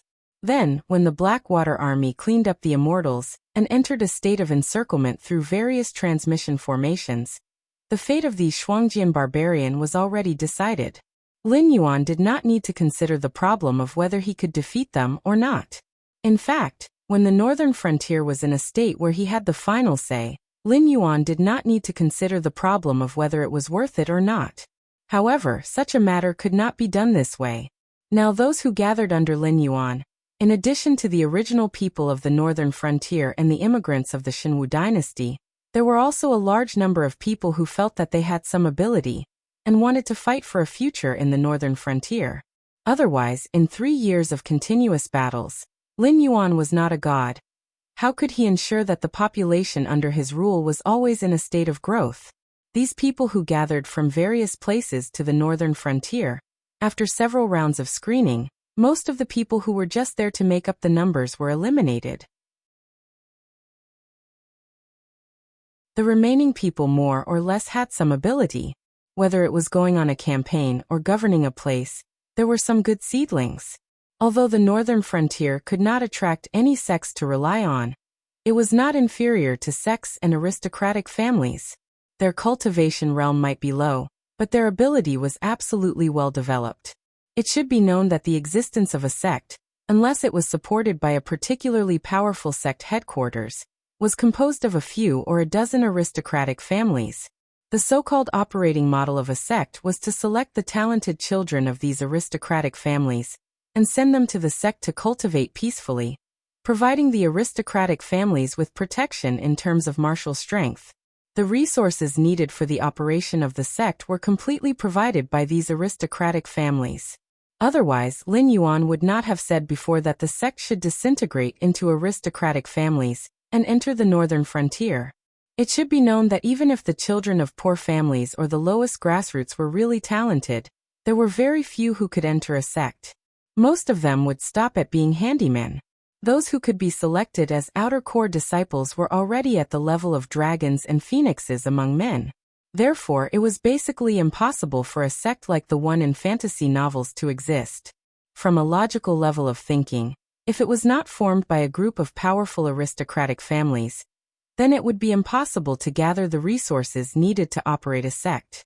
If you wanted to snatch the rice bowl of others, you would need to have the ability to do so, right? A group of unrelated people mixed together was not called a sect. It was called a gang, a mountain stronghold, or a guild. Strictly speaking, they belonged to the forest. But a sect was different. A sect was a real aristocratic identity. When the disciples of some powerful sects went to a place, even the local officials had to give them some face. But who had ever seen the officials give face to those local ruffians?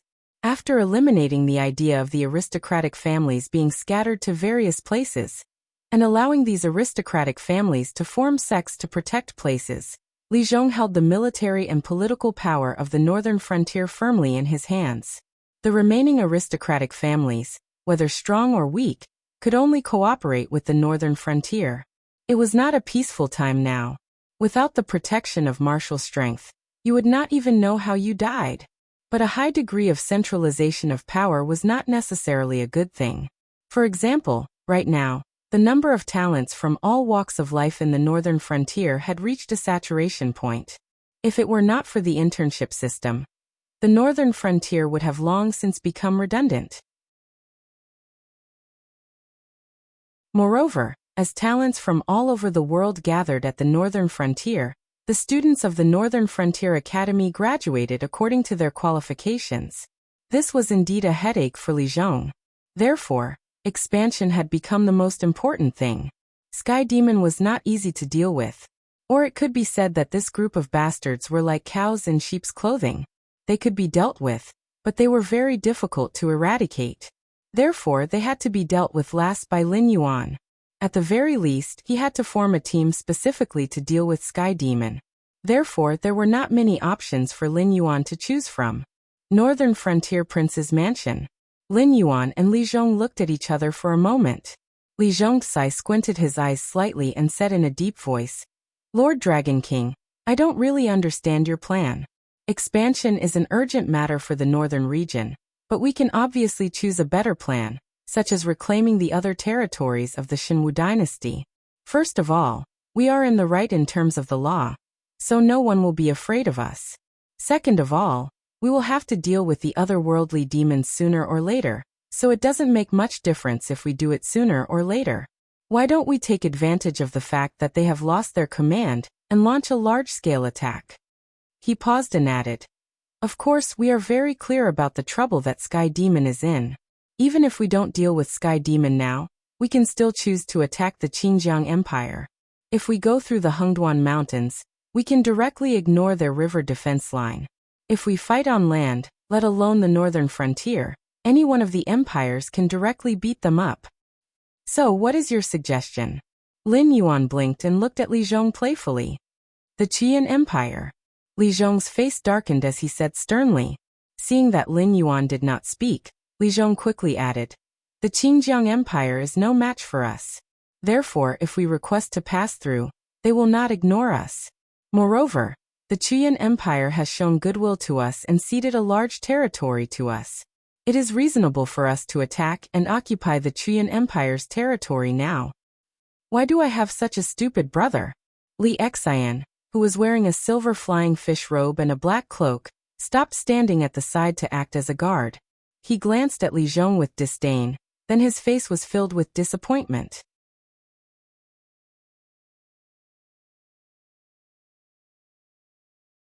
Chapter 1127. I'm stupid. Li Zhong's expression changed. He growled. What do you know? You better manage your Imperial Secret Service. Don't tell them what to do. Li Xian sneered and turned his head to the side. It seemed like he couldn't be bothered to debate with Li Zhong. Li Zhong turned his head back and said, Your Majesty, I'm speaking from the bottom of my heart. The Frost Mirror grassland is of little value to us. First of all, the climate of the Frost Mirror grassland is changeable. During the day, it can steam people to death, and at night, the wind can freeze people into ice sculptures. There are poisonous insects and swamps everywhere. Moreover, it is impossible to build a city because the terrain of the grassland is constantly changing. Some places may be solid soil today, but the next day, they will be washed into swamps by the water. Some places may dry up from wetlands and become habitable. If we build a city, I'm afraid that it will collapse before the city is built. Who said I'm going to build a city on the grassland? Lin Yuan was slightly startled. He looked at Li Zhong helplessly. Li Zhong wasn't stupid. On the contrary, he was very smart. He could handle all kinds of government affairs in the northern frontier with ease. Even if he was involved in some unfamiliar areas, he could quickly grasp them and make the most beneficial decisions for the northern frontier. However, he was too steady, so steady that it was frightening. What kind of brain circuit did he have to think of building a city on the grassland? If a city could be built on the grassland, what would be the point of those nomadic civilizations? Besides, the northern frontier's gathering place wasn't built like a city. The relationship between the northern frontier and the Hengduan mountain range had always been good. Those monsters wouldn't rashly attack the northern frontier. Under such circumstances, the northern frontier didn't need a city wall to protect the gathering place at all. The northern frontier's army wouldn't be afraid of anyone in the field. Even if it was a monster, the northern frontier's army would bite off a piece of flesh. The reason why he built the northern frontier's Great Wall wasn't because he couldn't defeat the Frost Mirror Barbarian in the field, but because the Frost Mirror Barbarian's mobility was still there. No one could ignore it. In addition, the northern frontier didn't have a city wall. Once they bypassed the northern frontier's army, it would be a disaster for the ordinary people living in the northern frontier. Lord Dragon King, I know that the northern frontier doesn't build a city wall, but you should also know that the grassland and the northern frontier can't be compared. The northern frontier's geographical environment is like mountains and rivers. Even if there aren't any conspicuous cities, people won't get lost. However, the grassland is an endless expanse of green grass mixed with a large number of wetlands that can't be walked on. The climate is also extremely bad. It's very difficult to cross the grassland without preparation. Even if you have a map, it's easy to get lost. What's more terrifying is that once you get lost in the grassland, you'll basically starve to death, freeze to death, or even be poisoned to death by those poisonous insects. Unless you're extremely lucky, you'll die before you find the tribes on the grassland. If you still maintain the policy of the northern frontier and don't build cities on the grassland, unless you're willing to pay a huge price to train people who are familiar with the grassland's terrain and prepare guides for every team that goes to the grassland will be a land of death for us. Li Zhong took a deep breath and felt a slight pain in his temples. He said, You know the financial situation of the northern frontier. The tax rate can be said to be extremely low. It's already good enough that it can barely operate. The research and construction of the Ministry of Works are all relying on the Northern Territory Chamber of Commerce. Now that the northern frontier needs to feed more and more people, the market is becoming more and more saturated. Our financial problems have to be solved. Before that, I absolutely won't agree to you continuing to expand your expenditure. That's why I said you're stupid. Li Xian crossed his arms in front of his chest and sneered again. Seeing that Lin Yuan didn't speak and being provoked by Li Xian again and again, Li Zhong suddenly slammed the table and stood up, roaring angrily, "I told you to shut up. Don't you get it? You want me to cut the Imperial Secret Service's budget by half in the second half of the year, and you'll be happy, right?" "Ha!" Li Xian sneered, squinted his eyes and said, "It's a waste to choose you as the king of the northern frontier. You're good at defending, but not good at attacking. Can't you look further? For example, what if the Dragon King's goal isn't the Frost Mirror grassland, but to use it as a springboard to attack the Deadwood dynasty? If you rethink your plan, the situation will still be the same, and the Frost Mirror grassland will be useless, right?" Li Zhong was choked by Li Xian's words, but he didn't refute immediately. Instead, he simulated the map in his mind, and then opened his eyes to look at Li Xian. He licked his lips and was speechless for a moment. What kind of F***king brain is this? We haven't even conquered the Frost Mirror grassland, and we're already thinking about attacking the Deadwood dynasty? After waiting for a while, seeing that Lin Yuan didn't say anything, Li Zhong turned to look at Lin Yuan blankly and said in a deep voice, You can't really think like that, right? Lord Dragon King.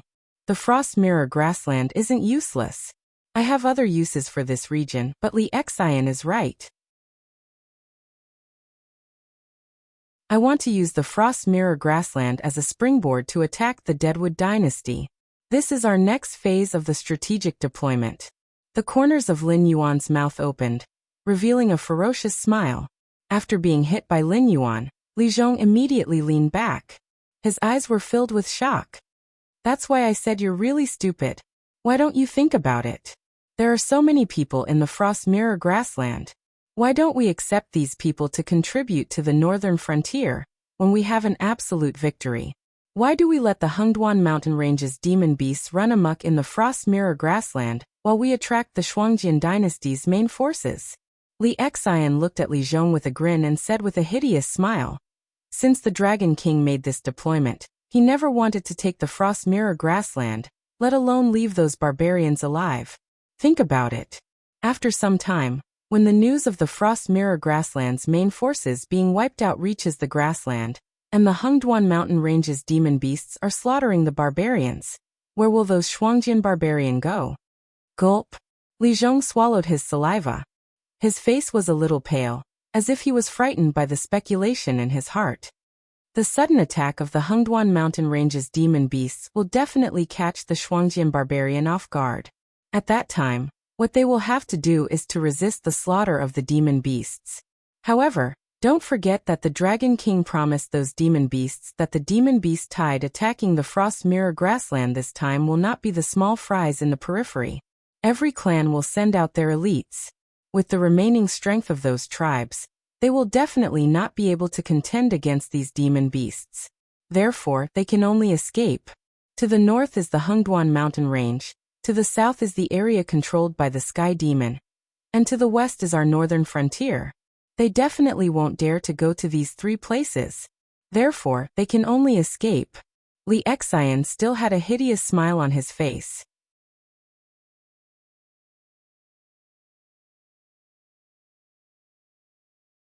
Chapter 1128.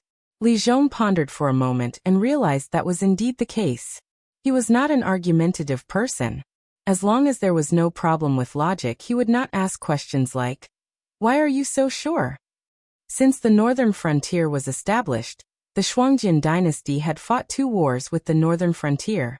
In both wars, the Shuangjian dynasty was the one that was annihilated. Therefore, no matter how bold the Shuangjian dynasty barbarians were, they would not continue to flee to the northern frontier when they had nowhere else to go. To them, it was a path of certain death. The Great Wall of the Northern Territory wasn't just for show. It was a defensive facility that even their main army and regular army couldn't defend against. If the Northern Territory decided to shut itself in, they could only wait for their deaths at the foot of the Great Wall of the Northern Territory. That was why it was better for them to run to the Witherwood dynasty from the start. Intelligent life forms all sought advantages and avoided disadvantages. This was an indisputable fact. The Shuangjian dynasty had never won a battle against the northern frontier. The Shuangjian dynasty had never lost a battle against the Witherwood dynasty. Or rather, it could not be said that they had never lost a battle. After all, the Shuangjian barbarian would invade the borders every year, just like how they had to deal with the beast tide every year. The Shuangjian barbarian did not care at all. The things that the Shuangjian barbarian stole every year were not even enough to cover the cost of dispatching an army. Therefore, they turned a blind eye to it. However, at this time, it was a clear psychological hint. Only death awaited them if they went to the northern frontier, but there was still a chance of survival if they went to the Witherwood dynasty. Therefore, a large number of Shuangjian barbarian would definitely swarm into the Witherwood dynasty, and they would be able to reach the Frost Mirror grassland in an instant. The Witherwood dynasty would not ignore these exiled Shuangjian barbarian either. After all, the two sides were mortal enemies. It was fine if it was a small-scale Shuangjian barbarian, but if so many Shuangjian barbarians suddenly swarm in, the Witherwood dynasty would have to be crazy not to exterminate them. At this time, the army of the northern frontier was marching toward the Frost Mirror grassland. They could still use the excuse of exterminating the demon beasts. In addition, Lin Yuan had negotiated with the Hengduan Mountains. The army of the northern frontier could be said to be unstoppable. Even if they ran into a demon beast army, the army of the northern frontier would most likely avoid them. The army of the Shuangjian dynasty was not fighting the Shuangjian barbarian. No demon beast clan dared to send their elites to clash with the army of the northern frontier, especially at this juncture where the demon beast master selection was taking place. Once the army of the northern frontier passed through the Frost Mirror grassland, the rest of the story was very simple. Faced with the tight defensive line of the Witherwood dynasty, even if the army of the northern frontier could penetrate it, they would have to pay a heavy price. However, in reality, in order to surround and intercept the Shuangjian barbarian, the army of the Witherwood dynasty would definitely mobilize most of the troops to guard the border. After all, they would never expect the northern frontier to attack them. Penetrating such a defensive line was a piece of cake for the army of the northern frontier. After passing through the border that was easy to defend and difficult to attack, they would be like tigers entering a flock of sheep. They would be able to devour large amounts of territory in the blink of an eye. Not only would they be able to generate a huge amount of income for the northern frontier, but they would also be able to solve the employment problem of a considerable portion of the talents on the northern frontier. Li Zhong rubbed his forehead and said in disbelief, "I understand the logic, but why the Witherwood dynasty? After all, there was no reason to attack a dynasty. What was the difference between the Azure River dynasty and the Witherwood dynasty?" On the other hand, attacking the Witherwood dynasty might seem easy, but in reality, it would lengthen the battle line of the northern frontier. It was very likely that it would be difficult to take care of both the front and the rear. This would undoubtedly increase the difficulty of the battle for supremacy on the northern frontier. Are you stupid? Are you stupid? Tell me, are you stupid? Li Xian sneered with a mocking expression on his face. That's enough. Can you show some respect to your elder brother? Li Zhong slammed his hand on the stone table in front of him again. He looked like he was about to have a brain hemorrhage. I'm just speaking the truth. First, you have to be clear about one thing. The 7 great empires have occupied the Sky Martial continent for close to 10,000 years. Even if we exclude the Guardian of the Gate of Heaven and the other hidden powers, in these 10,000 years, the 7 great empires will have produced countless shocking geniuses. With the accumulation of this foundation, it will be an extremely terrifying force. I've traveled around the 7 empires in the past, learning various knowledge and experiencing various occupations, so my understanding of the 7 empires far surpasses your elder brother, who only knows how to read books. I can even guarantee that once the 7 empires are united, even the Heaven's Gate protectors will have no choice but to avoid them, let alone the northern frontier that has been established for less than 3 years. Of course, if our Dragon King is willing to be a puppet and allow the aristocratic families, sects, various guilds and chambers of commerce to grow, then the 7 empires will naturally not be united. The ones who will deal with us will be the aristocratic families of the 7 empires, the relatives of the royal family, and the armies they control. As long as it's not an all-out war, our northern frontier will not be weak in a one-on-one battle. But the problem is, in the Dragon King's ruling style, there has never been a place for sections. Even the aristocratic families have to obediently abide by the rules set by the northern frontier to exist. Once they break the rules, it will be a disaster. Not to mention the existence of those guilds and chambers of commerce. None of them will be able to surpass the association of the Demon Emperor and the Northern Territory Chamber of Commerce when they're in power in the northern frontier. So if they're left alone, there will only be 2 results. Either they disband on the spot, or they'll be eaten up by the northern frontier. In such a situation, the northern frontier will not only have to face the ruling class of an empire, but also the entire world. Li Xian put his hands behind his back with an arrogant look on his face. He grinned and said, "However, our Dragon King has cleverly made use of one thing, which is the inertia of history. In other words, in the Dragon King's plan, our threat must be the least." Wasn't this bullsh*t?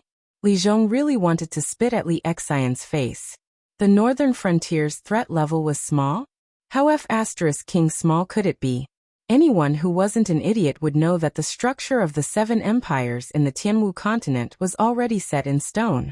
However, after the northern frontier began to grow wild, this structure was broken. When the Xinwu dynasty was still in existence, the northern frontier had already shown its prowess. They even openly sent troops to occupy the north, standing against the Xinwu dynasty across the Wei River. Now, they were indifferent to the land occupied by the Sky Demon, and they were attacking the Frost Mirror grassland. This clearly broke the rules and informed the other empires that the unchanging structure had changed. From now on, all the powers would enter a stage of reshuffling. And why would the northern frontier, who had broken all this, become the least threatening of all the independent powers?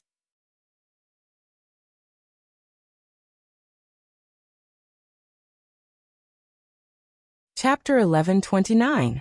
At this time, you must be thinking that the one who broke the rules was the northern frontier. So no matter how many ambitious people jump out, the northern frontier will inevitably become the target of public criticism. Why would the northern frontier become the one with the least threat in this chaotic world? Li Xian looked as if he had the pearl of wisdom in his hands. He glanced at Li Zhong's unsightly expression and continued, "This is a strategy that you have never been involved in, so you can't understand. I call it constraining oneself." Li Zhong was speechless. After a short pause in his brain, Li Zhong's expression suddenly changed, revealing a hint of shock. The situation of the 7 great empires dividing the Tianwu continent had not changed for nearly 10,000 years, but this did not mean that the 7 great empires had always carried out the transfer of power smoothly. There was no lack of vassal kings entering the capital to seize power, and powerful officials ascending to the throne to rule the world. However, no one had done it as thoroughly as Lei Qiuxing, even changing the name of the dynasty, turning the original Wanjian dynasty into the Xinwu dynasty. In fact, the imperial family did not change, but the change in power was just a game between the imperial family, the aristocratic families, and the sections. The so-called imperial family was the most powerful aristocratic family in the world. When a family or sect's strength surpassed the imperial families, they would naturally be able to control the power. However, as the imperial family's strength increased, or the strength of other powerful officials increased, the power would quickly fall to someone else. This was also a way for the imperial family to pacify the various factions. However, the northern frontier obviously would not play this game. Li Zhong glanced at Lin Yuan beside him, and an obscure light flashed in his eyes. He could see that his immediate superior did not respect divine authority. It could even be said that he was rather disgusted with the idea of divine authority.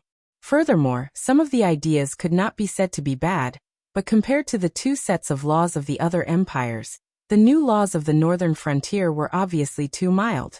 This did not conform to the idea of using heavy laws in troubled times. However, he would not directly bring it up, because as of now, there was not much problem in the northern frontier. Although everyone, including Lin Yuan himself, did not like the idea of divine authority, compared to those miscellaneous methods, the current northern frontier was more stable, especially after the bloody examples of the previous two northern frontier kings, and a series of northern frontier elders. Everyone knew who to listen to in the northern frontier. Most of the time, what seemed to be a sure-win situation was not really a sure-win situation. Even when you thought you were going to make a killing move, the other party could simply block you to the side, or even counterattack you. Naturally, there was no need to mention the aspect of governance. The Shifter Emperor Association had the authority to directly report to the Dragon King, and no one dared to do anything under the supervision of the Shifter Emperor Association.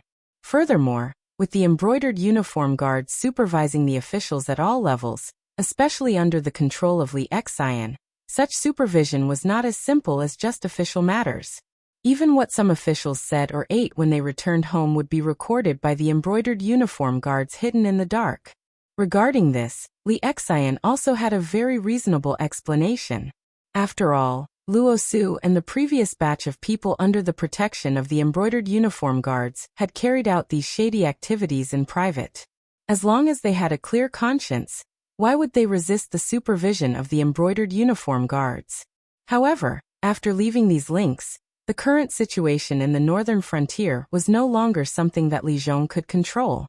He was indeed not very good at military matters, and he also knew his own limits, so he would not casually give orders. However, when this strategy of restricting oneself was placed in front of him, Li Zhong could not help but hold his breath.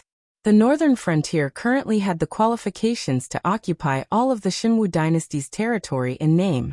Even if there were post-war reconstruction, recuperation, and other projects that needed to be done, for the current Tianwu continent that was close to saturation, this was not a big problem. There were people who could not survive in their birthplace, or people who could not make use of their strengths due to the saturation of resources, and were waiting to migrate to the northern frontier. More importantly, there were no sects in the northern frontier. The Shifter Emperor Association and the Northern Territory Chamber of Commerce had also been cleansed, and those aristocratic families were now extremely obedient. There was no such thing as land annexation or keeping private slaves. Furthermore, all the land was nationalized. Even if the northern frontier set a ridiculously low tax rate, the combined income was enough to hang up the imperial courts of the other empires. The potential of the northern region was there for all to see. This was something that almost everyone knew. However, Lin Yuan and Li Xian's confidence had forced Li Zhong to think about this strategy carefully. After thinking about it carefully for a moment, he really understood something. Why the Withered Wood Empire? The Frost Mirror grassland was in between the two. To any farming civilization, the Frost Mirror grassland was of little value. Unless it was the Frost Mirror barbarians who were used to living in the grassland. The people of the other empires who migrated to the Frost Mirror grassland would not be able to acclimatize.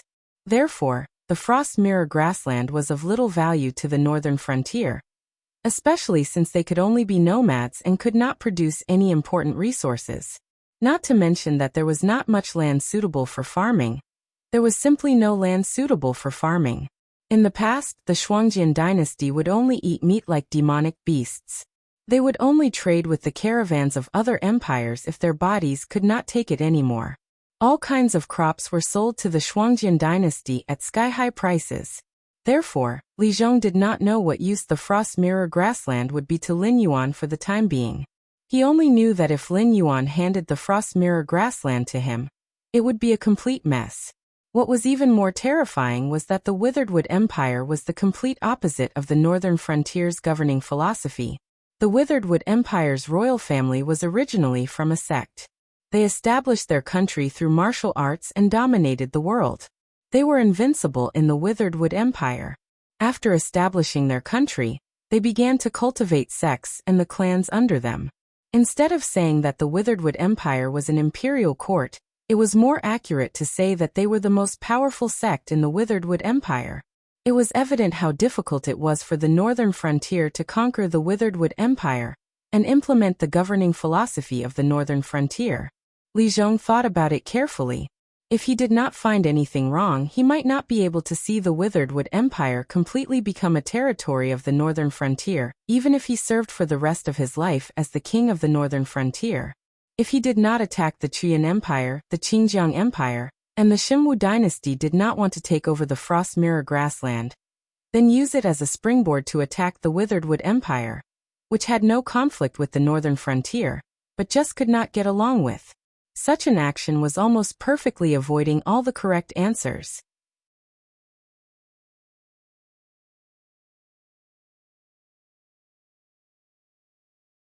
Chapter 1130. However, the problem was that Lin Yuan and Li Xian were obviously not fools. Both of them were very optimistic about this strategy. Didn't that mean, I'm the fool? Tiesi. Li Zhong's expression immediately became awkward. However, if he thought about it from another perspective, the choice of policy almost determined the fate of an empire. This time was no exception. The destruction of the Shuangjian dynasty could be said to be certain.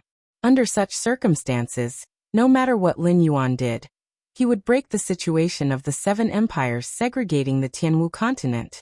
It had to be said that after this terrifying and hateful incident, many ambitious people would emerge from the various empires, wanting to show off their strength.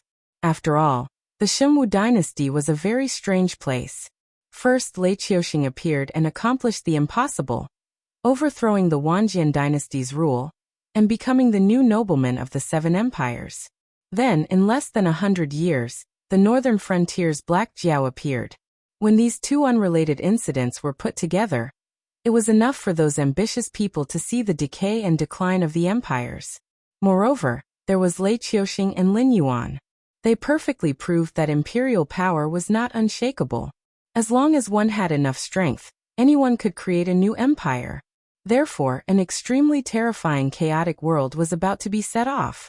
Then the question was, who would be the thorn in the side in this chaotic world? What about the thorn in the side? It would undoubtedly be the northern frontier that broke the rules. Therefore, Li Zhong could say with certainty that once the northern frontier took over the Qingjiang dynasty, or the Qian dynasty's territory, the northern frontier would quickly become the target of public criticism. Regardless of whether it was a chaotic world or not, the other empires would join forces to attack the northern frontier. Just like in Lin Yuan's previous life, during the Three Kingdoms War, even the Yellow Turban uprising that swept the world could not shake the supreme imperial power. However, Dong Zhuo, who only led 3,000 cavalrymen into Luoyang, trampled on the imperial power, resulting in the chaotic end of the Eastern Han dynasty. However, before the chaotic war, it was an indisputable fact that the 18 warlords alliance in the Eastern Pass attacked Dong Zhuo. Now, the northern frontier was Dong Zhuo, who had trampled on the imperial power. Once he showed signs of swallowing the world, the various empires would form an alliance to suppress the northern frontier under the instigation of ambitious people. Therefore, the choice of the northern frontier was very important. Should they attack the Qingjiang dynasty or the Qian dynasty and lay the foundation for the northern frontier's hegemony? Or should they choose to punish themselves and rapidly weaken the northern frontier's potential threat to the various empires, and let these ambitious people kill each other? Or let them deal with their own internal conflicts first? Putting the most difficult opponent at the front is a very foolish decision. However, for the current northern frontier, putting the most difficult opponent at the front is the best choice. This is called a concrete analysis of the problem. More importantly, Li Zhong, you have to change your previous way of thinking. You can't just do whatever is beneficial to the northern frontier. As the king of the northern frontier, you have to think from a macro level about how to slow down the development of the northern frontier and reduce the wariness of the other factions. Lin Yuan, who had been silent the entire time, finally spoke. At the same time, he interrupted Li Zhong's train of thought. After a pause, Lin Yuan continued. War is a closed loop. It's divided into the production of resources, the allocation of resources, the consumption of resources, and the plundering of resources. I don't need an all-rounder to do everything. I've said before that if you become the king of the northern frontier, I'll make you a virtuous king in everyone's hearts, so there are many things you don't need to do. You just need to maintain the persona you set up when you reformed the northern frontier, and carry out a series of construction and reforms on the northern frontier, as well as allocate the appropriate resources to the appropriate places. That's your mission. As for how to consume these resources and plunder more resources, that's what the generals and advisors of the northern frontier need to think about. Virtuous king? Li Zhong licked his lips. For a moment, he didn't know how to reply. This was because Li Zhong was behind the series of reforms on the northern frontier. His image in the eyes of others was hard to say, but in the eyes of the people of the northern frontier, Li Zhong was like a saint. Bearing such a persona, one could imagine the pressure Li Zhong was under. Therefore, Li Zhong could be said to have poured his heart and soul into all the government affairs of the northern frontier. Even during his rest time, he was constantly reviewing, fearing that there was something wrong with his settings that needed to be modified or supplemented. In other words, you're meddling too much. You just have to take care of the northern frontier, and that's it. Li Xian glanced at Li Zhong, and very bluntly translated. Shut up. Li Zhong glared at Li Xian, somewhat embarrassed and annoyed. Of course he knew what Lin Yuan and Li Xian meant. They didn't despise him for meddling in everything. They were just giving him a clear warning. The northern frontier wasn't a small place like a county or prefecture. As time passed, the foundation of the northern frontier would grow bigger and bigger. Li Zhong could still meddle in all the government affairs now because he was so capable. But in the future, Li Zhong might not have the ability to manage the entire northern frontier by himself. Therefore, he had to give some authority appropriately and try to trust the officials who graduated from the Northern Frontier Academy. At the same time, he shouldn't meddle in those areas that he wasn't familiar with. He shouldn't act first and report later. Just like this time, in Li Zhong's eyes, Lin Yuan's strategic deployment was obviously dragging the northern frontier back. However, Li Zhong only gave his opinion. He didn't go against it and attack the Qinjiang Empire and the Chuyan Empire. Without a doubt, Li Zhong actually had this ability, because when Lin Yuan was in the Endless Sea, Li Zhong was in charge of all the military affairs at the northern frontier. Fortunately, it was all defensive battles. There wasn't a chance for Li Zhong to take action personally. Otherwise, once the various parties were ready to make decisions, no matter what Lin Yuan's plan was, they could only follow Li Zhong's arrangements. But on the other hand, was it wrong for Lin Yuan to first attack the Kumu dynasty to restrain him? Of course not. Because no matter how they avoided it, the Kumu Empire was a strong enemy that they would have to face sooner or later. The difference between attacking earlier and later was that once Lin Yuan's plan was executed, everyone would think that the northern frontier was stupid. They would also unknowingly let down their guard against the northern frontier. Before attacking the northern frontier, they would have to solve their own internal conflicts first. Only then would they have the capital to fight for the throne. This was Lin Yuan's goal. From a tactical perspective, Lin Yuan was dragging him back. However, from a strategic perspective, Lin Yuan suddenly pulled the northern frontier out of the chaos that was to come. He went from being the most outstanding duke to being the least threatening duke.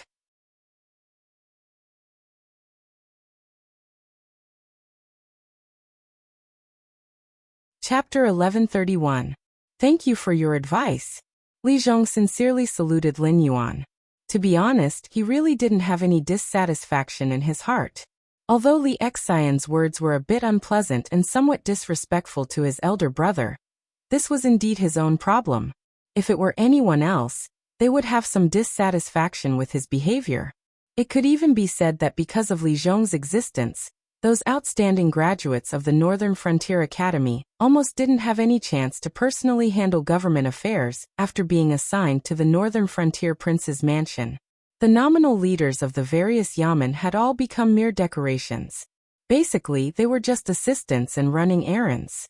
It would be a lie to say that they were satisfied with the current situation. To put it bluntly, Those who could graduate from the Northern Frontier Academy and be assigned to the prince's mansion as an intern were basically favored by God. No matter how talented they were in cultivation, they had no problem handling all kinds of government affairs. But to put it bluntly, these people were just waiting to die under Li Zhong's hands, doing nothing meaningful. In addition to high positions and high salaries, in the Northern Frontier, their reputation in the Northern Frontier was even lower than that of the interns with average grades who were assigned to various yamen. This also led to these outstanding graduates being jokingly called the Prince's Mansion Staff Group, or something like that.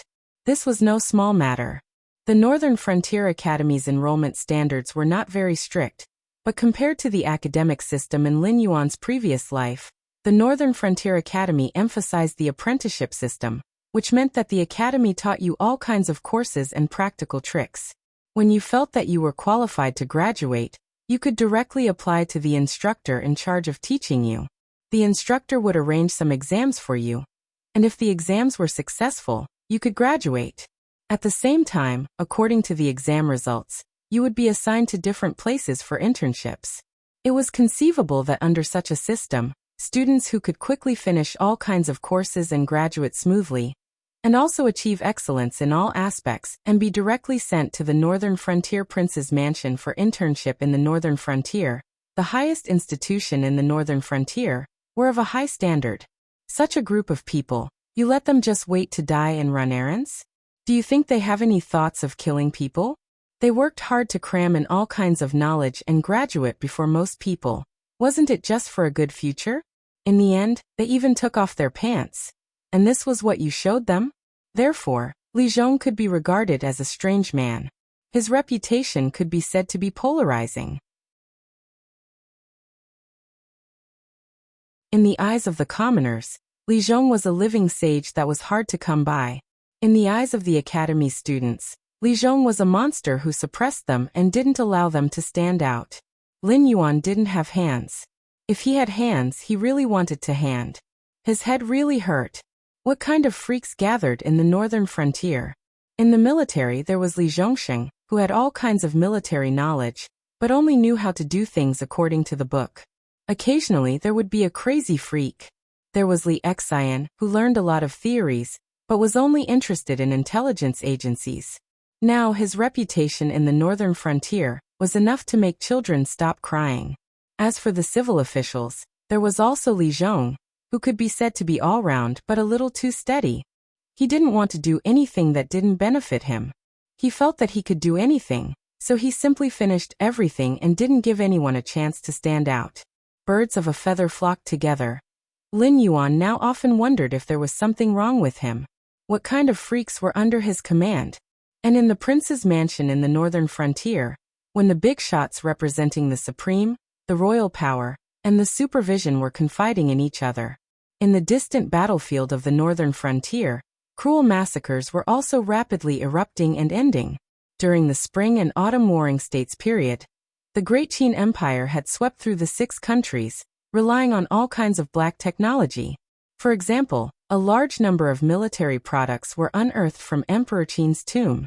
Among them, the crossbows could be said to be standard, and the degree of error was so small that it made people's hair stand on end. All kinds of crossbows even had aiming devices that could be used until the end of the cold weapons era. Even more exaggerated was the terrifying shooting range of the Qin crossbows. Not to mention the Warring States period, even if one moved back to the Eastern Han Dynasty, there might not be many crossbows that could compare with it. And Lin Yuan's Ministry of Works in the Northern Frontier had taken this aspect of black technology to the extreme. In the Tianwu world, where cultivation and technology were both bright, he had perfectly integrated all kinds of knowledge that he had come into contact with in his previous life, creating a series of black technologies as well as military strategies that were not very popular in this world. Under such circumstances, unless an outside power directly attacked the Northern Frontier without declaring war, there was no way the Northern Frontier would be at a disadvantage. Otherwise, the Northern Frontier would not fall into a disadvantage in any battle. For example, the gunpowder buried under the mountain pass had directly buried all the Blood Liao cavalry that had been gathered. It did not seem to have much effect. After all, there were not many Blood Liao cavalry that had accompanied the army on this expedition. In addition, when the Shuangjian dynasty's allied army had been defeated, many of the Blood Liao cavalry had disappeared. Thus, in terms of killing the enemy, it could be said that the gunpowder was completely wasted. This was the first time Lin Yuan's magically modified gunpowder had made an appearance in battle, so it was somewhat unsatisfactory. But in terms of strategy, in such a battle, all of the Blood Liao cavalry that could still be gathered had been wiped out. After losing these heavy cavalry, what awaited the Shuangjian dynasty was the relatively invincible dragon cavalry of the northern frontier, as well as the Black Water Army's formation that their warhorses could not penetrate. There was no doubt that the Shuangjian dynasty's army had not only lost in this battle, but they had also fallen into a situation where they were unable to fight back, and were heavily surrounded by the army of the northern frontier. This was too terrible. Some of the khans of small and medium-sized tribes did not even dare to close their eyes at night. After all, there was no way to break the deadlock before them. Even if they sent out elite warriors, it would be meaningless. If they could not even penetrate the enemy's formation, how could they possibly break out of the encirclement? So what if they were in the airborne realm, heavenly strength realm, or nethervoid realm? Did they think that there was not a single cultivator in the northern frontier? According to the original organization of the Seven Dynasties, the composition of the army of the northern frontier could definitely be regarded as extravagant. No dynasty dared to say that they could cultivate an army like the northern frontier. Not only were they all cultivators from top to bottom, but what was even more terrifying was that all of them were at least in the airborne realm. This was simply unreasonable. In the armies of other dynasties, airborne realm cultivators were at least at the level of mid-level officers. However, in the army of the northern frontier, they were at the level of soldiers. Compared to the armies of other dynasties, which were mostly made up of mortal evolution realm cultivators, the comprehensive combat power of the army of the northern frontier was almost at a crushing level.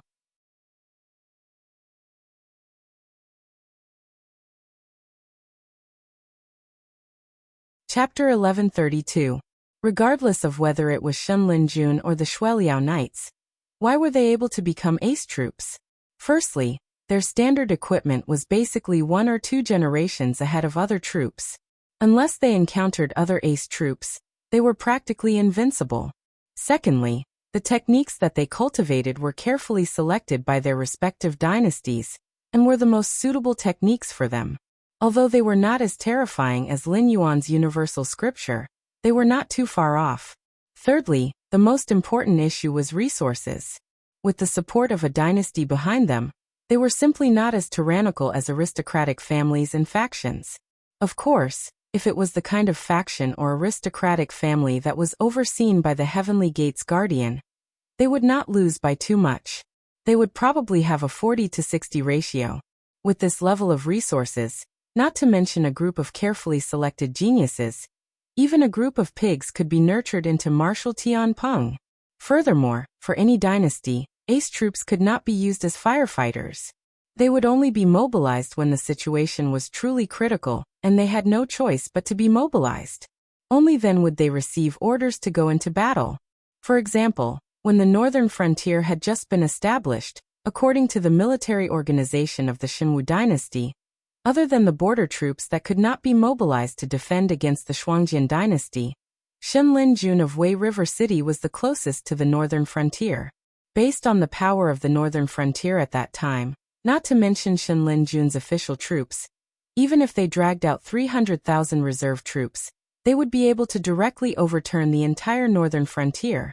However, in reality, Lei Qiuxing had no intention of mobilizing Shen Linjun.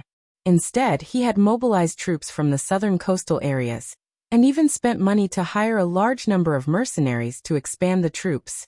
In a situation where there was no run-in, this was no different from a new army. Why? Was Lei Qiuxing a fool with a lot of money? That was obviously impossible. Every dynasty's trump card army was the most powerful weapon in the royal family's hands. Their existence was more of a deterrent. No king would be foolish enough to send his trump card troops to fight fires everywhere, unless it was a team like the Yun Tiger soldiers, which relied purely on equipment and secret techniques. Furthermore, they had to fight in mountainous and swampy terrains. Otherwise, they were not much stronger than an ordinary army. Their comprehensive ability was completely incomparable to Shen Linjun, the Blackwater Army, and the Blood Liao Knights. As long as they did not use secret techniques to reduce their lifespan, instead of calling them soldiers, it would be better to call them the most talented cultivators in the royal family. Their mission was to cultivate in seclusion, spar, and constantly improve their cultivation base and combatability. The more powerful they were, the more powerful the dynasty would be. But the northern frontier was different. If you asked the northern frontier to bring over 1 million troops, the northern frontier would definitely have no problem. Not only would the quality of the troops be good, but the level of their equipment would even be better than the other dynasties' trump-card troops. However, if the northern region were to recruit mercenaries, itinerant cultivators, low-grade cultivators, and the like the other dynasties, the northern region would be stretched to the limit if they were given an army of tens of millions or even hundreds of millions of soldiers. That was the difference between the northern frontier and the other dynasties. That was why Lin Yuan had the confidence to bite the hardest bone. He was confident that in the entire Tianwu world, no dynasty would be able to win against the northern frontier alone. In the camp of the Shuangjian dynasty's remaining troops, Shuangjian Khan sat next to a bonfire, chewing a piece of bacon like he was chewing wax. His face was so gloomy that it looked like it was going to drip water. Be it the northern frontier's Dragon Knights or the Blackwater Army, their combatability was much stronger than the Shuangjian dynasty's warriors. What was more terrifying was that he could not make an accurate judgment of the northern frontier's army's numbers. No matter which direction the Shuangjian dynasty's army tried to break through, they would run into a large-scale northern frontier's army that would set up checkpoints and encircle them. It seemed like they could not escape from the northern frontier's control no matter how hard they tried. What was even more terrifying was that the northern frontier's army was not just encircling them one-sidedly. Instead, they were setting up checkpoints from the outside. They were gradually encircling Shuangjian Khan's army's area of activity. Ironically, Shuangjian Khan was very familiar with the northern frontier's army's tactics. Aside from plundering the borders of their neighboring countries every year, the Frost Mirror dynasty's greatest pastimes were two. One was hunting, and the other was playing polo. The so-called hunting was where the Frost Mirror dynasty would first encircle a hunting area and capture all kinds of wild beasts and demonic beasts before placing them in that area for the Frost Mirror dynasty to hunt for fun. These prey could only hide or ambush within the designated area because they had no way of leaving.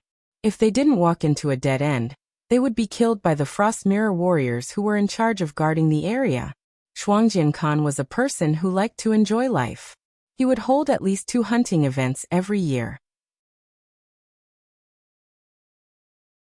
This time, the northern frontier's army started their first hunting event on the grassland.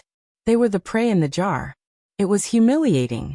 But there was nothing they could do. Not to mention whether they could defeat the northern frontier's army or not. They were not even willing to fight them. They were encircling their area of activity step by step. But as long as the Shuangjian dynasty's army did not try to escape, they would not take the initiative to attack them even if they encountered them. It was as if they were waiting for something. More importantly, the revered Shuangjiantian Khagan's control over his army was abnormally weak.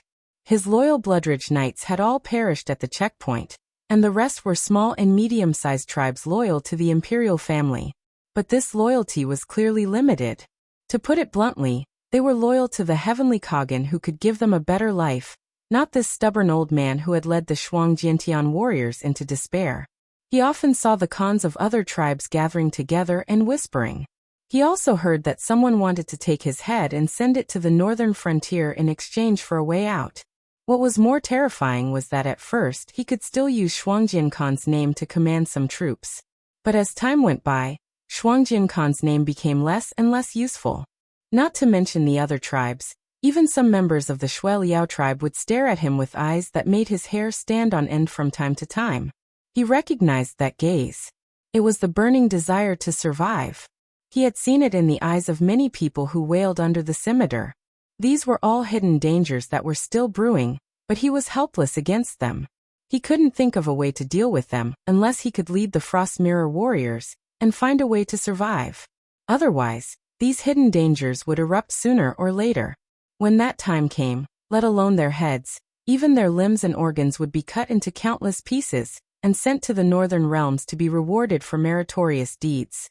You're tuning in to the Lee May's Sword of Destiny YouTube channel.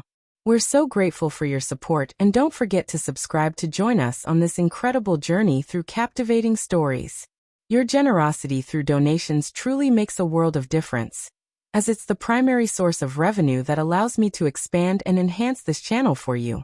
Thank you from the bottom of my heart for being a part of this adventure.